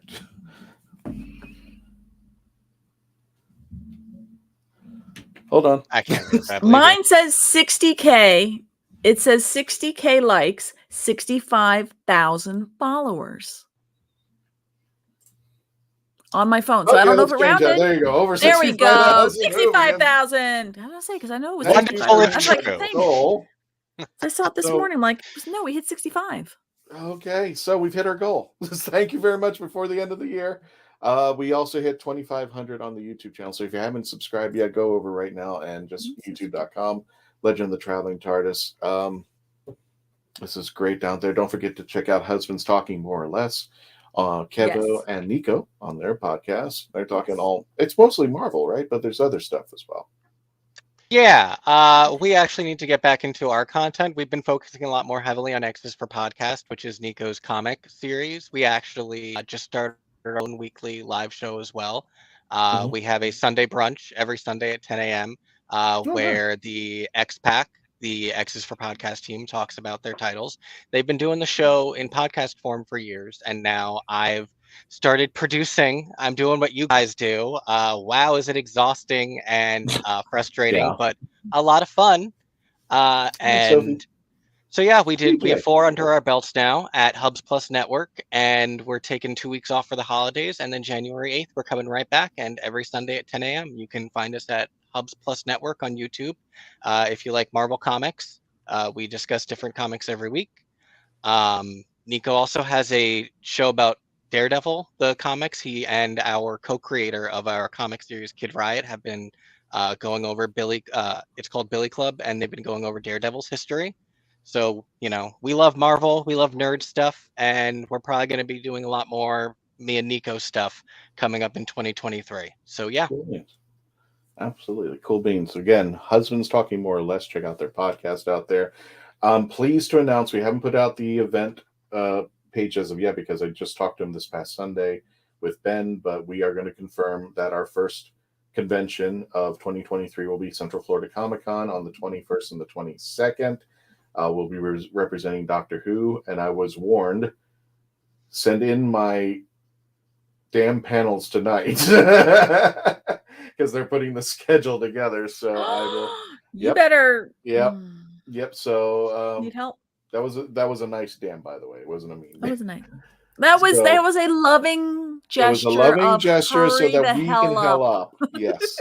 So Facebook.com, The Traveling TARDIS. Again, right now, subscribe. YouTube.com, The Legend, The Traveling TARDIS. Thank you for hitting that goal, 2,500. It's still growing. I think it's like 2,580 something. So bless all of you. Yes. Can't stop, won't stop. Like, share, comment, and subscribe as always. Before it goes away, from what I'm hearing, there you go, TikTok. What the hell would be going on? I don't know. I just heard a rumor that it might be going away. It's going away like Twitter's going away. Okay, exactly, fine. Exactly. I believe when I see it. And for those of you who need it, please get some help. Get a friend. Get your family. Somebody to talk to. 800-273-TALK, or better known as 800-273-8255, or text somebody 988. Please, just if you feel it's that time of year. I've had a few friends reach out to me and just like, I need to talk. Seriously, I need to talk. And they just I said, hey, what do you need? And I spent a few minutes with them talking back and forth, but just sometimes it just needs that moment of just letting them know, hey, you are important, you are special. Don't ever feel less about this. This holiday season brings us down because we want the best of everything, and sometimes we just feel less than that, but you are the best of everything. Just remember that you are cool, you are special to us, and we want you to become part of the legend always as the years go by for us out there. So one thing I want to add to the suicide prevention hotline is it's not necessarily that you are right at the brink of suicide. I'm talking like if you feel like you're noticing, depression doesn't always just happen. It does. I mean, it can come on suddenly, but it can come on suddenly even though you've experienced it before. You've experienced it, maybe weekly, daily, and sometimes your bouts of when it hits might be quick, where suddenly you're just in a very depressive state. The suicide prevention hotline, that doesn't necessarily mean that you are about to commit now. I'm talking if you're realizing I am really, really just in a very down state, that slope can keep going. So if you need to talk to someone and you feel that you're not necessarily suicidal, but man, you're in a dark spot and you don't know which way is up, this is the line. This isn't necessarily because people are very afraid of wasting the time of the people who work on these hotlines, and they are always the first ones to say, you are never wasting our time. No. And you should never let it get that far. That's the purpose. It's if you can start talking about it before it's too late, they want to try and help you catch that. So it's not something that, when you're at that ledge, if you're feeling that, that's what they're there for. Exactly. It's severe depression. You can call this hotline. You are at that point where you need to speak to someone. You don't have to put the label of suicide on it. Maybe you're not thinking of that right now, but you need to talk to somebody because that might be on the horizon. We just don't know how soon. That's what these people are here for. Let's turn you back and help turn you back up on a good ledge. Feeling better about yourself, because you should feel better about yourself. Let them help you feel that way. Because let's face it, when you're depressed, your brain's not working well. Why would you think any other organ that's not working well all of a sudden just feel better? No, these people are here to help you. And the good thing about these numbers, they're 24/7. If you're up at 3 a.m. and you just can't get to sleep, or something's bothering you, 2 p.m, whenever. And these numbers are not just for the 25th of December. They're for the 25th of February of next year, or April 25th, or any day of the week where you're just that particular day just doesn't fit with you well.